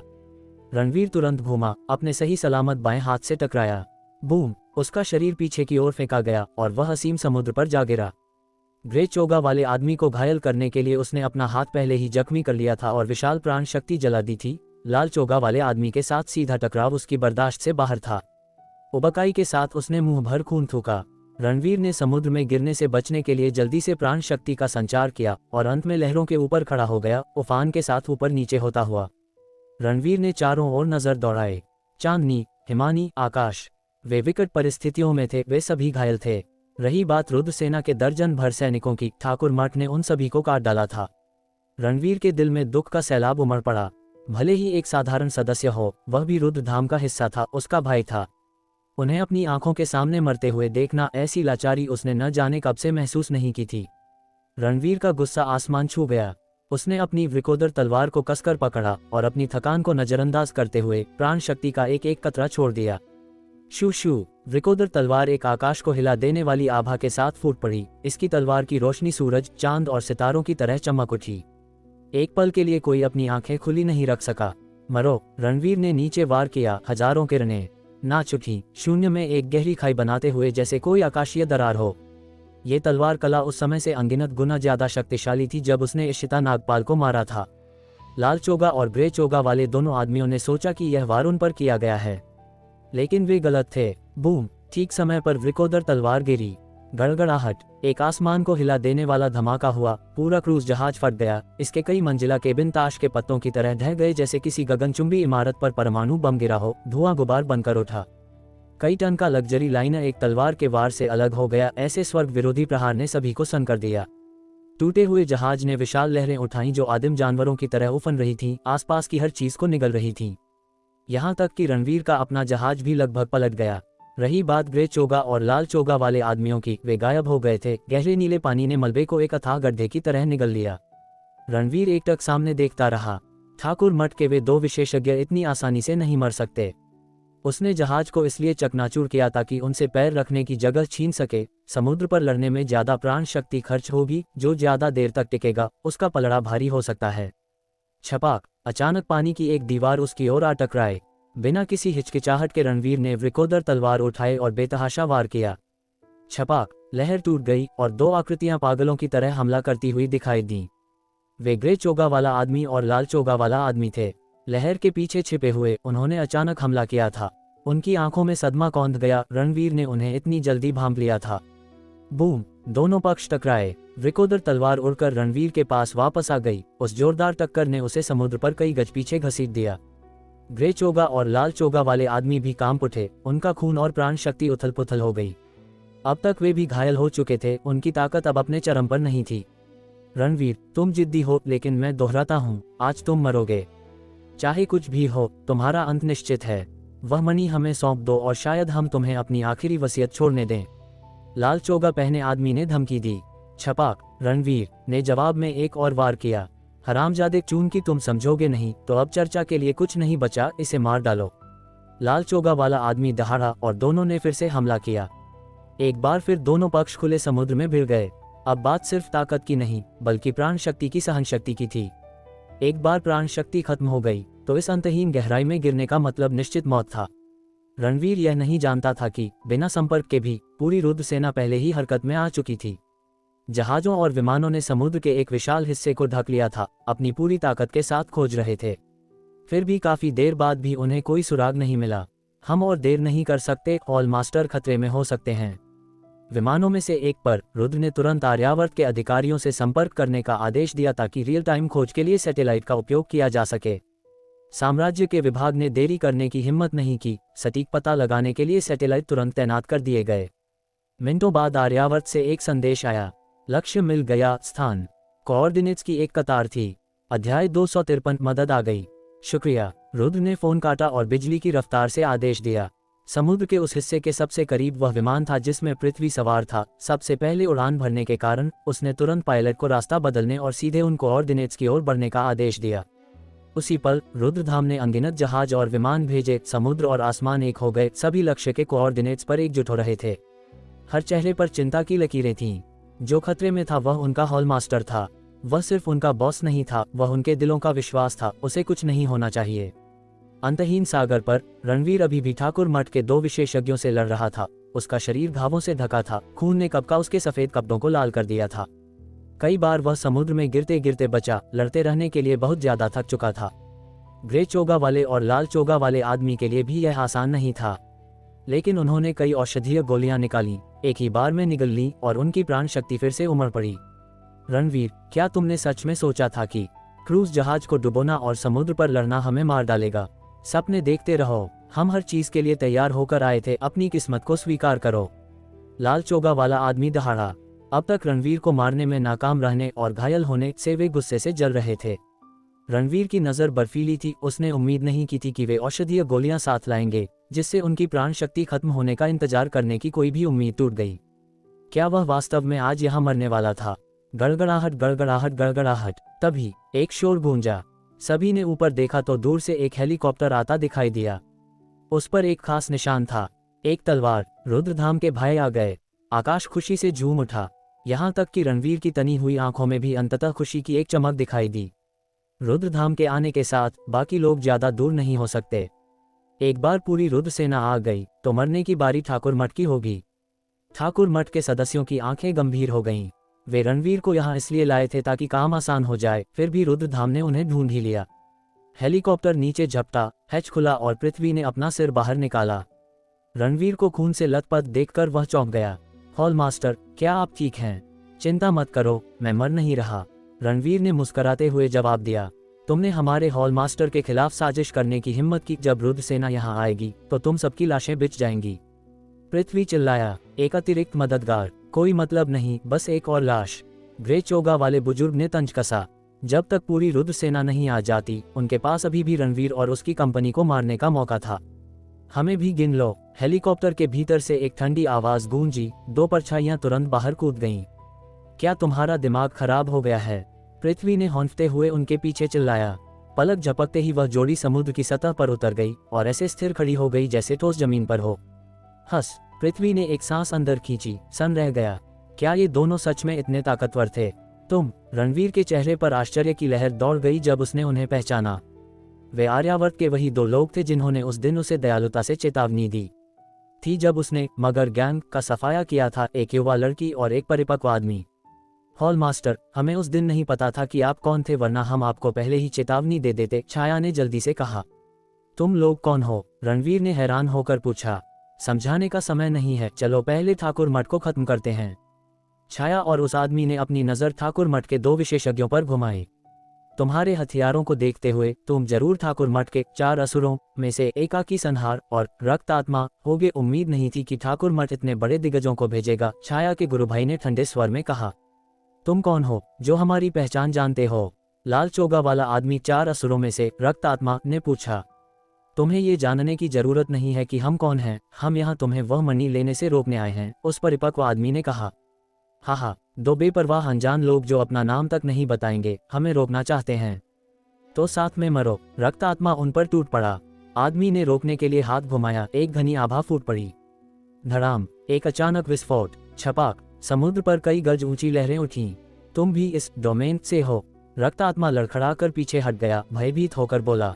इस डोमेन से? रणवीर ने सोचा, इसका मतलब सिर्फ एक ही स्तर नहीं बल्कि उसी छिपी हुई दुनिया से लग रहा था जिससे वह ताल्लुक रखता था। सांसारिक युद्ध की दुनिया और 3 बड़े निषिद्ध क्षेत्रों के अंधार जगत के अलावा क्या कोई और स्वनिहित डोमेन था? फिर भी उस आदमी की ताकत जबरदस्त थी, उसने वास्तव में ठाकुर मठ के एक विशेषज्ञ को पीछे धकेल दिया था। तो फिर मैं तुम दोनों को उन्हें रोकने के लिए छोड़ता हूँ। रणवीर चांदनी की ओर गोली की तरह दौड़ा। वह इस मौके का इस्तेमाल पहले ठाकुर मठ के विशेषज्ञों को खत्म करने के लिए करेगा। भागने की सोचना भी मत। 4 असुरों का ग्रे चोगा वाला एकाकी संहार दहाड़ा रणवीर को रोकने के लिए आगे बढ़ा। छाया हरकत में आए, भयानक आभा के साथ उस पर हथेली दे मारी। छोटी लड़की मौत को दावत दे रही है। एकाकी संहार की ठंडी आंखें सनकरी हो गईं जैसे ही उसने उसके साथ वार का आदान प्रदान किया। धड़ाम, शून्य कांप उठा, एकाकी संहार पीछे की ओर फेंका गया। छाया भी कई गज उड़ गई। उसकी साधना उसके गुरु भाई के बराबर नहीं थी, उसके पास केवल शक्ति देव स्तर की ताकत थी। अगर एकाकी संहार घायल न होता तो उनका मुकाबला बराबरी का नहीं होता। फिर भी यह चौंकाने वाला था, बमुश्किल 20 साल की एक लड़की के पास शक्ति देव स्तर की साधना थी, जो दुनिया में कहीं भी दुर्लभ है। चूंकि तुम मरने के लिए इतनी उत्सुक हो तो मैं तुम्हारी इच्छा पूरी कर देता हूँ। एकाकी संहार गुर्राया और छाया पर जानलेवा हमला कर दिया। इधर रणवीर कुछ ही तेज कदमों में एक जहाज पर उतर गया। वृकोदर तलवार आसमान की ओर उठी। खचक, उसके सामने ठाकुर मठ का एक शक्ति देव स्तर का विशेषज्ञ आधा कट गया, खून का फव्वारा फूट पड़ा। रुद्रधाम के किसी सदस्य को मारो और अपनी जान से हाथ धो बैठो, रणवीर ने बर्फीले स्वर में ऐलान किया। शक्ति देव स्तर से ऊपर के 2 ठाकुर विशेषज्ञों के खिलाफ वह अभी भी लड़ सकता था, साधारण शक्ति देव स्तर के योद्धाओं को तो वह घास फूस की तरह काटता था। खचक खचक खचक, वृकोदर तलवार नाची, देख पर खून उड़ गया। चाहे शक्ति देव स्तर हो या आम शक्ति राजा स्तर, उसके लिए वे सब बस चलती फिरती लाशें थीं। उन्होंने रुद्रधाम के सदस्यों को मारने की हिम्मत की थी और चांदनी के कई शीर्ष लेफ्टिनेंटों को गंभीर रूप से घायल छोड़ दिया था। रणवीर का कातिलाना इरादा ज्वालामुखी की तरह फूट पड़ा। उसकी मदद से चांदनी और उसकी टीम ने दबाव को कम होते महसूस किया और एक उग्र जवाबी कत्लेआम शुरू कर दिया। खचक खचक खचक, ठाकुर मठ के दर्जनों विशेषज्ञ अकेले रणवीर के दबाव के आगे टिक भी नहीं सके। ऊपर से चांदनी का साथ, और मिनटों में वे सब मारे गए। हवा में खून की बदबू भर गई। रणवीर रायचंद, तुम तो गए, रक्त आत्मा ने बर्फीले गुस्से के साथ एक एक शब्द चबाते हुए कहा। वह 50 एलीट लड़ाके जो वह लाया था, सभी शीर्ष ठाकुर लड़ाके, उनका सफाया हो गया था। यह अक्षम्य था। सप्त संहार खड्ग, एकाकी संहार दहाड़ा, छाया पर वार करते हुए। अध्याय 254, तूफान का आगमन। छाया ने विरोध करने के लिए अपनी प्राण शक्ति का संचार किया। बूम, प्राण शक्ति एक पल में बिखर गई। तलवार की रोशनी नीचे गिरी और उसे जा लगी। छाया तुरंत उड़ती हुई दूर जा गिरी। छाया, जब उसके गुरु भाई ने यह देखा तो वह तुरंत उड़कर गया और उसे अपनी बाहों में पकड़ लिया। प्राण शक्ति की एक समृद्ध धारा तुरंत छाया के शरीर में प्रवाहित हो गई। एकाकी संहार पीछे कूदा और सीधे रणवीर पर झपटा। डेक पर पहुंचने से पहले ही उसने अपनी उन्मत्त तलवार ऊपर उठा ली। सप्त संहार खड्ग विद्या का दूसरा वार। वह भयानक रूप से दहाड़ा, उन्मत्त तलवार को ऊपर घुमाया और पलक झपकते ही नीचे दे मारा।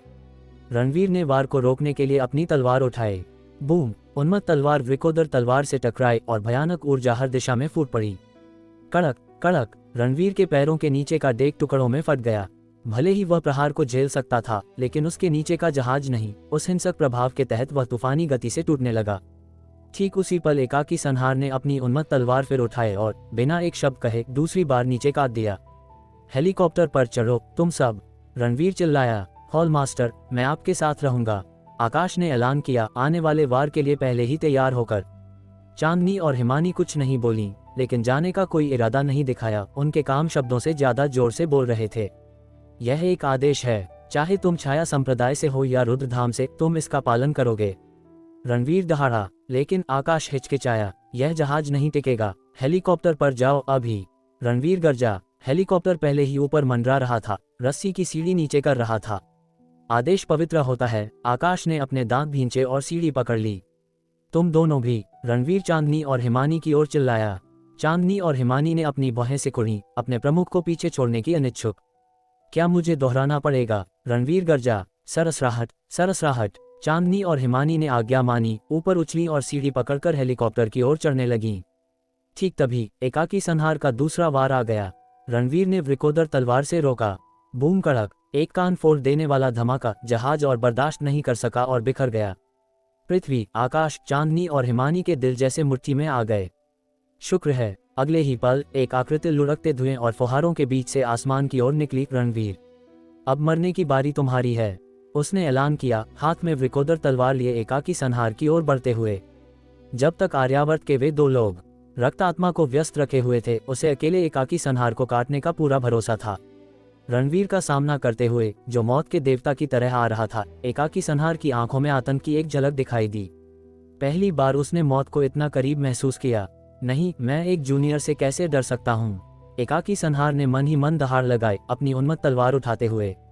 सप्त संहार खड्ग विद्या का तीसरा वार। उसके वार ने लहरों को उड़ा दिया और शून्य लोक को कांपने पर मजबूर कर दिया। एक तलवार, वृकोदर, आसमान के नीचे बेमिसाल। रणवीर खुले समुद्र पर आगे बढ़ा और वार किया। ठन, एक शातिर टकराव, उन्मत्त तलवार कांप उठी। एकाकी संहार की हथेली फट गई और खून का फव्वारा फूट पड़ा। रणवीर का शरीर भी पीछे धकेल दिया गया। फिर भी एक अमर युद्ध देवता की तरह वह फिर से झपटा। मुझे विश्वास नहीं होता कि मैं तुम्हें मार नहीं सकता, एकाकी संहार बड़बड़ाया, अपनी तलवार को जकड़ते हुए। सप्त संहार खड्ग विद्या का चौथा वार। सप्त संहार खड्ग विद्या का पांचवां वार। सप्त संहार खड्ग विद्या का छठा वार। लगातार 3 वार। धड़ाम धड़ाम धड़ाम। सभी वृकोदर तलवार द्वारा रोक लिए गए। रणवीर ने खून खखामरा, लेकिन फिर भी वह गिरा नहीं। आज वह ठाकुर मठ के हर एक सदस्य का सफाया कर देगा। सप्त संहार खड्ग विद्या का 7वां वार। एकाकी संहार ने अपनी तलवार फिर उठाए, अपनी भयानक धार से शून्य लोक को चीरते हुए। सस, रणवीर ने पूरी सादगी से जवाब दिया, कोई फैंसी चाल नहीं, बस एक अकेला जानलेवा वार। मार्ग सरलता है, शिखर पर सबसे चमकदार तकनीक भी एक वार की हत्या का मुकाबला नहीं कर सकती। बूम कड़क, इस बार उन्मत्त तलवार फट गई। वृकोदर तलवार आगे बढ़ी और निशाने पर जा लगी। थप फच, ब्लेड उसके प्राण शक्ति कवच को भेदते हुए उसकी छाती के आर पार हो गया। पुफ, एकाकी संहार ने आसमान की ओर खून थूका और नीचे गिर गया, समुद्र में जा गिरा जहां अंतहीन लहरों ने उसे निगल लिया। एकाकी संहार, रक्त आत्मा चीखा, उसकी आंखें दुख से फटने को थीं। रणवीर ने वास्तव में शक्ति देव स्तर से परे एक विशेषज्ञ को मार डाला था, अविश्वसनीय। चिंता मत करो, अगले तुम हो, रणवीर ने कहा, अपनी नजर रक्त आत्मा पर जमाते हुए। हॉल मास्टर, मुसीबत है, एक तूफान आ रहा है, पृथ्वी हेलीकॉप्टर से चिल्लाया, चेहरा घबराया हुआ। रणवीर ने मुड़कर देखा कि स्याह काली बादलों का एक समूह पूर्वी क्षितिज से उमड़ रहा था। बूम बूम, उनके अंदर बिजली ऐसे चमक रही थी जैसे कयामत आ गई हो। यहाँ तक कि समुद्र का पानी ऊपर की ओर खींचा जा रहा था, पानी के बवंडर बना रहा था जिसने दिल दहला दिया। बुरा है, यह एक दुर्लभ जल बवंडर है, हमें अभी निकलना होगा, पायलट चिल्लाया। सैटेलाइट फोन पर लगातार चेतावनियां बज रही थीं। माहौल एक पल में भारी हो गया। शुक्रिया, तुम दोनों हेलीकॉप्टर पर जाओ, मैं इसे संभालता हूँ, रणवीर ने जल्दी से कहा।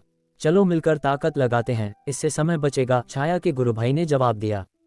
ठीक है, रणवीर ने सिर हिलाया। ये वीरता दिखाने का समय नहीं था, अगर उन्होंने रक्त आत्मा को जल्दी खत्म नहीं किया तो खतरा टूट पड़ेगा। उसे बवंडर द्वारा निगले जाने के लिए छोड़ना असंभव था। शक्ति देव स्तर से परे का विशेषज्ञ उन्हें इतनी आसानी से भागने नहीं देगा। पलक झपकते ही रणवीर लड़ाई में शामिल हो गया। छाया और उसके गुरुभाई के साथ मिलकर उन्होंने रक्त आत्मा पर टूट पड़े। पहले से ही घायल रक्त आत्मा तीनों के हमले से जल्दी ही दब गया। मरो, रणवीर ने अपनी तलवार से वार किया। छाया और उसके गुरुभाई के हमले एक ही पल में रक्त आत्मा पर गिरे। धड़ाम धड़ाम धड़ाम, 3 भारी आवाजें गूंजी, रक्त आत्मा का भौतिक शरीर लगभग बिखर गया। उसने खून थूका, फिर कटी हुई पतंग की तरह गिर गया, असीम सागर में छपाक से जा गिरा। ठाकुर मठ का आखिरी सदस्य गिर चुका था। इधर काले बादलों का किनारा उन तक पहुंच चुका था। सिर के ऊपर बिजली कड़क रही थी और बादलों की गड़गड़ाहट दुनिया के अंत की तरह गूंज रही थी। 12 की तीव्रता से अधिक की हवाएं समुद्र को मथ रही थीं, विशाल लहरें उठा रही थीं जैसे हमलावर ड्रैगन हो। और यह केवल किनारा था, एक बार जब केंद्र आएगा तो पूर्ण विनाश निश्चित था। हॉल मास्टर, जल्दी करें, पृथ्वी चिल्लाया। हेलीकॉप्टर मुश्किल से स्थिर रह पा रहा था, थोड़ी भी देरी और बचना नामुमकिन होगा। जाओ, रणवीर चिल्लाया। छाया और उसके गुरु भाई के साथ वह हेलीकॉप्टर की ओर दौड़ा। उन्होंने बमुश्किल सीढ़ी पकड़ी, सभी ने राहत की सांस ली। बूम छपाक, लेकिन उसी पल एक भयानक लहर टकराई और ठंडी रोशनी का एक लगभग अदृश्य टुकड़ा भीतर आया। सस्टिल्ड, रस्सी की सीढ़ी टूट गई। रणवीर और बाकी 2 समुद्र की ओर गिरे। हा, रणवीर रुको और मेरे साथ दफन हो जाओ। उफनते तूफान के बीच एक टूटे हुए तख्ते पर खून से लथपथ एक आकृति खड़ी थी, पागलों की तरह हंस रही थी। रक्त आत्मा, वह मरा नहीं था। अध्याय 255। तलवार ने ठाकुर विशेषज्ञ का वध किया, समुद्र में दफन। उठो, रणवीर ने अपनी प्राण शक्ति को उमड़ाया, एक शक्तिशाली हाथ से जोर लगाया और छाया और दूसरे को सीधे हेलीकॉप्टर के दरवाजे की ओर धकेल दिया। वह खुद तेजी से समुद्र की सतह की ओर गिरा, वरना तीनों मर जाते। इसे ठाकुर मठ के लोगों के खिलाफ उनकी मदद के लिए उसका धन्यवाद समझो। गति का इस्तेमाल करते हुए छाया और उसका साथी उछले और तुरंत हैच तक पहुंच गए। जिस पल वह सवार हुई, छाया ने पीछे मुड़कर समुद्र पर उतरते रणवीर को देखा। उसकी आंखों में हिचकिचाहट कौंध गई। अगली ही सांस में वह घूमी और वापस नीचे कूद गई। छाया, उसके गुरु भाई ने चीख पुकारी, अपने फेफड़ों की पूरी ताकत से चिल्लाया। पलक झपकते ही छाया रणवीर के पास वापस आ गई थी, खुद को तूफान में बहने से बचाने के लिए प्राण शक्ति का उपयोग कर रही थी। क्या तुम पागल हो? रणवीर ठंडे स्वर में गरजा। मैं उसे मारने में तुम्हारी मदद करने के लिए रुकूंगी, छाया ने कहा। बेवकूफ, रणवीर दहाड़ा। एक बचे रहना न बचने से बेहतर था। फिर भी वह वापस कूद गई। वह अकेला रक्त आत्मा को मारने के लिए काफी था, उसे किसी मदद की जरूरत नहीं थी। हेलीकॉप्टर पर चांदनी, हिमानी, आकाश और पृथ्वी सभी बाहर कूदने के लिए तैयार हो गए। उनके चेहरे दृढ़ थे। सब पीछे रहो, इस जगह को अभी छोड़ दो, रणवीर ने तीखा आदेश दिया। थोड़ी भी देर और वे भी कूद जाते, फिर कोई नहीं बच पाता। हॉल मास्टर, हम आपको अकेले खतरे में जाते हुए नहीं देख सकते, आकाश चिल्लाया। पृथ्वी पहले ही पायलट को नीचे जाने का आदेश दे रहा था ताकि हॉल मास्टर चढ़ सकें। पृथ्वी, ये बिल्कुल न्यूनतम ऊंचाई है, इससे नीचे तूफान हमें निश्चित रूप से क्रैश कर देगा, पायलट ने घबराते हुए कहा। यह संभावना की बात नहीं थी, ये निश्चित था। सबका चेहरा जम गया। चांदनी और हिमानी कुछ नहीं बोली, वे मुनी और बाहर की ओर उड़ चलीं। इस विमान से एक कदम बाहर निकाला तो तुम अब मेरे शिष्य नहीं हो, रणवीर ने ठंडे स्वर में फटकार लगाए। चांदनी और हिमानी कांप उठी, उसकी ओर पीड़ा भरी नजरों से देखते हुए। याद रखो, आदेश अंतिम है। तुम्हारे संप्रदाय प्रमुख और हॉल मास्टर के रूप में मैं तुम्हें आदेश देता हूं, अभी जाओ, रणवीर गरजा। आकाश और बाकी लोगों ने अपनी मुट्ठियां भींच लीं, चेहरे दर्द से मुड़ गए। गुरु भाई, कूदना मत, मुझ पर भरोसा रखो, मैं ठीक रहूंगी, छाया चिल्लाए। हालात नाजुक थे, शब्द हवा ने छीन लिए। हेलीकॉप्टर लड़खड़ाया, क्रैश होने की कगार पर। छाया का गुरु भाई हार मानने को तैयार नहीं, कूदने की कोशिश करने लगा, लेकिन पृथ्वी ने उसे जकड़ लिया। हमारे हॉल मास्टर की बात सुनो, ये वीरता का समय नहीं है। लेकिन मैं अपनी गुरु बहन को नहीं छोड़ सकता, आदमी ने जिद की। तुम्हें क्या लगता है हम हॉल मास्टर को छोड़ना चाहते हैं? पृथ्वी दहाड़ा, फिर पायलट को आदेश दिया, जाओ अभी। गड़गड़ाहट गड़गड़ाहट गड़गड़ाहट। हेलीकॉप्टर पूरी गति से आगे बढ़ा, तूफान से जूझता हुआ। सब कुछ सेकंडों में हुआ। उसे जाते देख रणवीर ने अंततः सांस छोड़ी।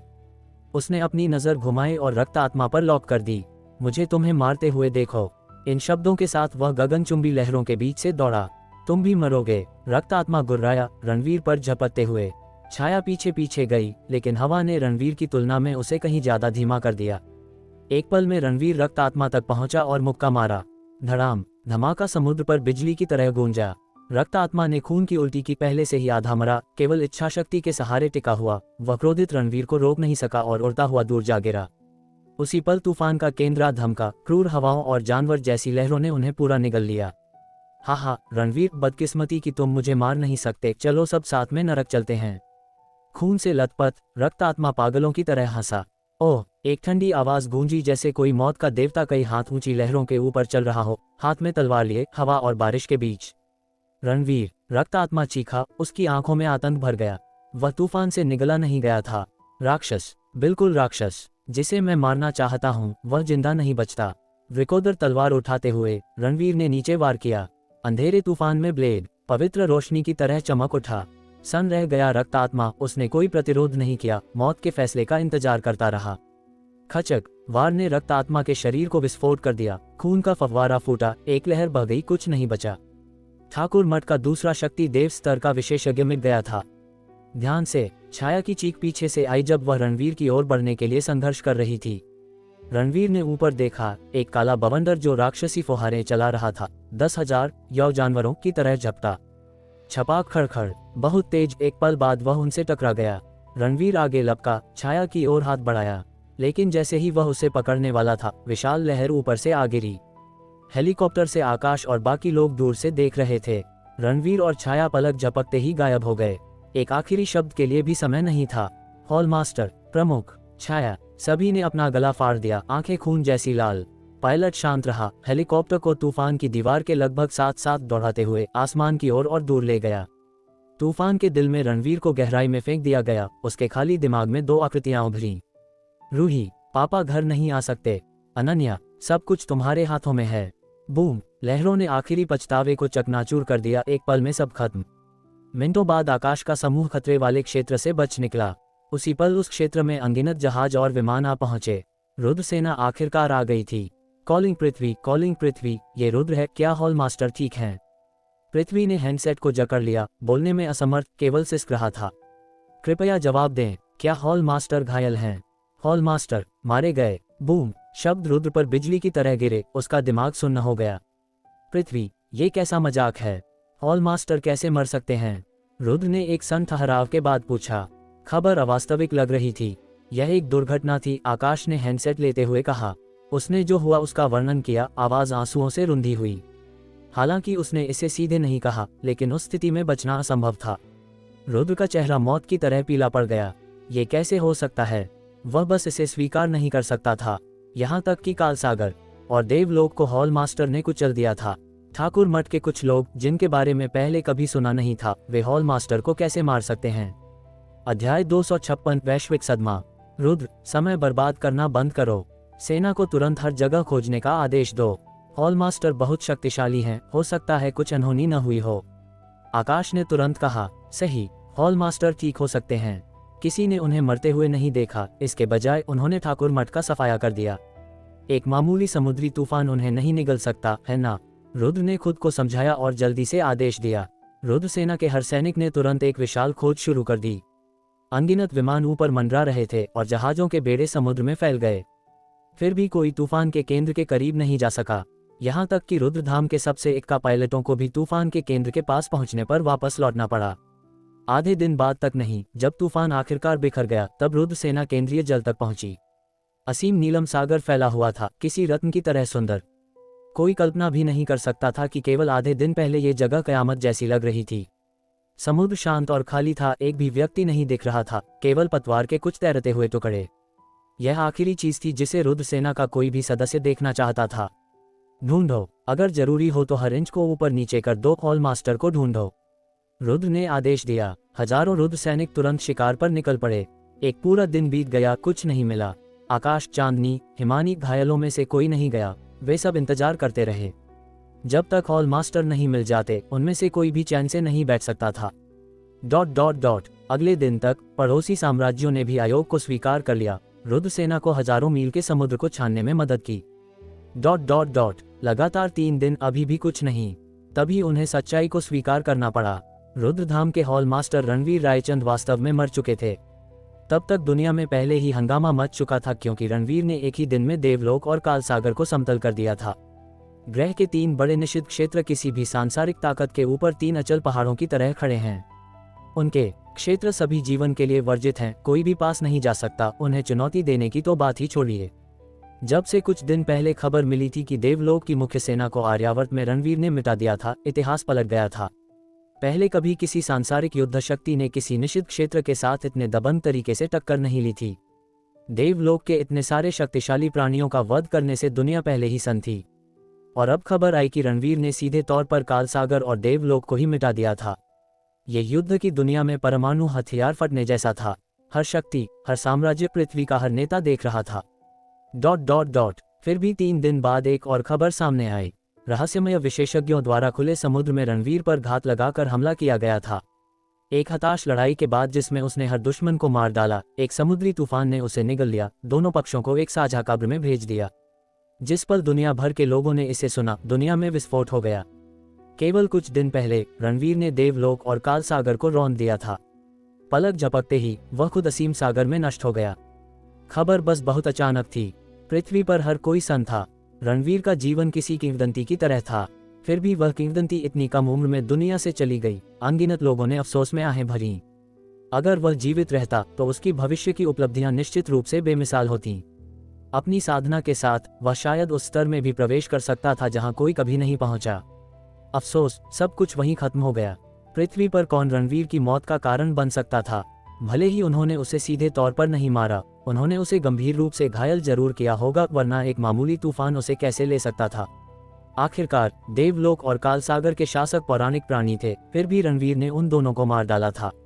क्या इस दुनिया में कोई उन दो निषिद्ध क्षेत्र के शासकों से आगे निकल सकता है? 9 आकाशों का शासक, 3 बड़े निषिद्ध क्षेत्रों में से तीसरा। कोई सबूत सामने नहीं आया और जनता अटकलों से गूंज उठी। जिस दिन रणवीर की मौत की घोषणा हुई, एक अकेला जहाज चुपचाप कालसागर से गुजरा। उसके मस्तूल पर एक आदमी खड़ा था, लंबा चौगा, लहरा रहा था, चांदी के बाल मुकुट पर बंधे थे, हवा का सामना एक उत्कृष्ट अंदाज के साथ कर रहा था। मैं जल्द ही कालसागर पहुंच जाऊंगा। देखूं तो सही कि किसी को देवलोक और कालसागर दोनों को मिटाने के लिए कितना भयानक होना चाहिए, बुजुर्ग बड़बड़ाया।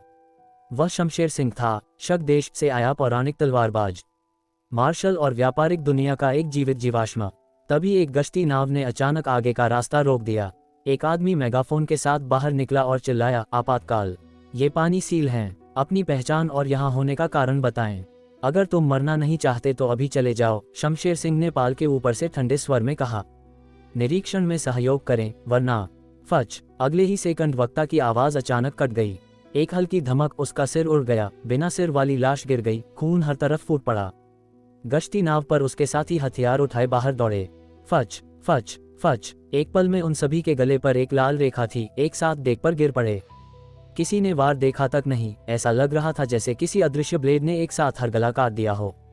कीड़े, शमशेर सिंह ने पाल के ऊपर से बर्फीली आंखों से कहा। जो भी उसका रास्ता रोकेगा उसे बिना दया के मार दिया जाएगा। एक अतिरिक्त शब्द बोलना उसके समय की बर्बादी थी। जीवन भर साधना के अलावा उसने कुछ नहीं किया। जो थोड़ा समय वह निकालता, वह केवल योग्य लोगों पर खर्च करता। इस बार रणवीर को मारने के अलावा किसी और चीज से उसे कोई मतलब नहीं था। तभी शमशेर सिंह को एक संदेश मिला, रणवीर मर चुका है। इसे पढ़ते हुए शमशेर सिंह ने भौहें सिकुड़ी, रणवीर मर गया। ये कैसा मजाक था? वह शक देश से हजारों मील दूर खास तौर पर रणवीर के साथ द्वंद्व युद्ध के लिए आया था। अब हर्षवर्धन नागपाल उसे बता रहा था कि रणवीर मर चुका है। उस लड़ाई से चूकना एक ऐसा अफसोस था जिसे नकारा नहीं जा सकता था। भले ही रणवीर को मरना था तो उसे उसकी तलवार से मरना चाहिए था। शमशेर सिंह ने पूरी कहानी जानने के लिए तुरंत हर्षवर्धन नागपाल को फोन किया। तो इसके पीछे ठाकुर मठ था, कोई आश्चर्य नहीं, शमशेर सिंह समझ में बड़बड़ाया। ठाकुर मठ आर्यावर्त के भीतर एक प्राचीन शक्ति है, देवलोक या काल सागर से कहीं ज्यादा भयानक। फिर भी हर्षवर्धन नागपाल के अनुसार ठाकुर मठ भी रणवीर को मारने में विफल रहा। इसके बजाय रणवीर ने उनके विशेषज्ञों को खत्म कर दिया। अंत में एक तूफान ने उसे निगल लिया और वह अंतहीन समुद्र में गायब हो गया। ठाकुर मठ की भागीदारी हर्षवर्धन नागपाल के लिए भी नई खबर थी। वह केवल इतना जानता था कि रायली परिवार सहयोग करना चाहता था, कभी उम्मीद नहीं की थी कि वे फिर ठाकुर मठ के साथ गठबंधन करेंगे। हर्षवर्धन ने अनुमान लगाया कि रायली परिवार के बूढ़े कबीले प्रमुख ने रणवीर की मौत सुनिश्चित करने के लिए अतिरिक्त बीमा लिया था। अकेले शमशेर सिंह पर सब कुछ दांव पर लगाने के लिए तैयार नहीं था। ये जानकर कि ठाकुर मठ के विशेषज्ञ भी विफल रहे, शमशेर सिंह का अफसोस और गहरा हो गया। रणवीर, मैं वास्तव में तुमसे लड़ना चाहता था। अफसोस कि तुम बहुत जल्दी मर गए। विशाल महासागर को निहारते हुए शमशेर सिंह ने असीम भावनाओं के साथ आह भरी। कभी कभी सबसे भयानक युद्ध दुश्मनों से नहीं, किस्मत से होता है। खुले समंदर में तूफान के बीच रणवीर रायचंद ने आखिरी बार तलवार नहीं, जिम्मेदारी उठाई। उसने जीत नहीं चुनी, उसने दूसरों की जिंदगी चुनी। दुनिया ने कहा हॉल मास्टर मर चुका है, लेकिन जो लोग इतिहास लिखते हैं वो इतनी आसानी से समंदर में दफन नहीं होते, क्योंकि यह अंत नहीं, यह एक किंवदंती की गाथा है।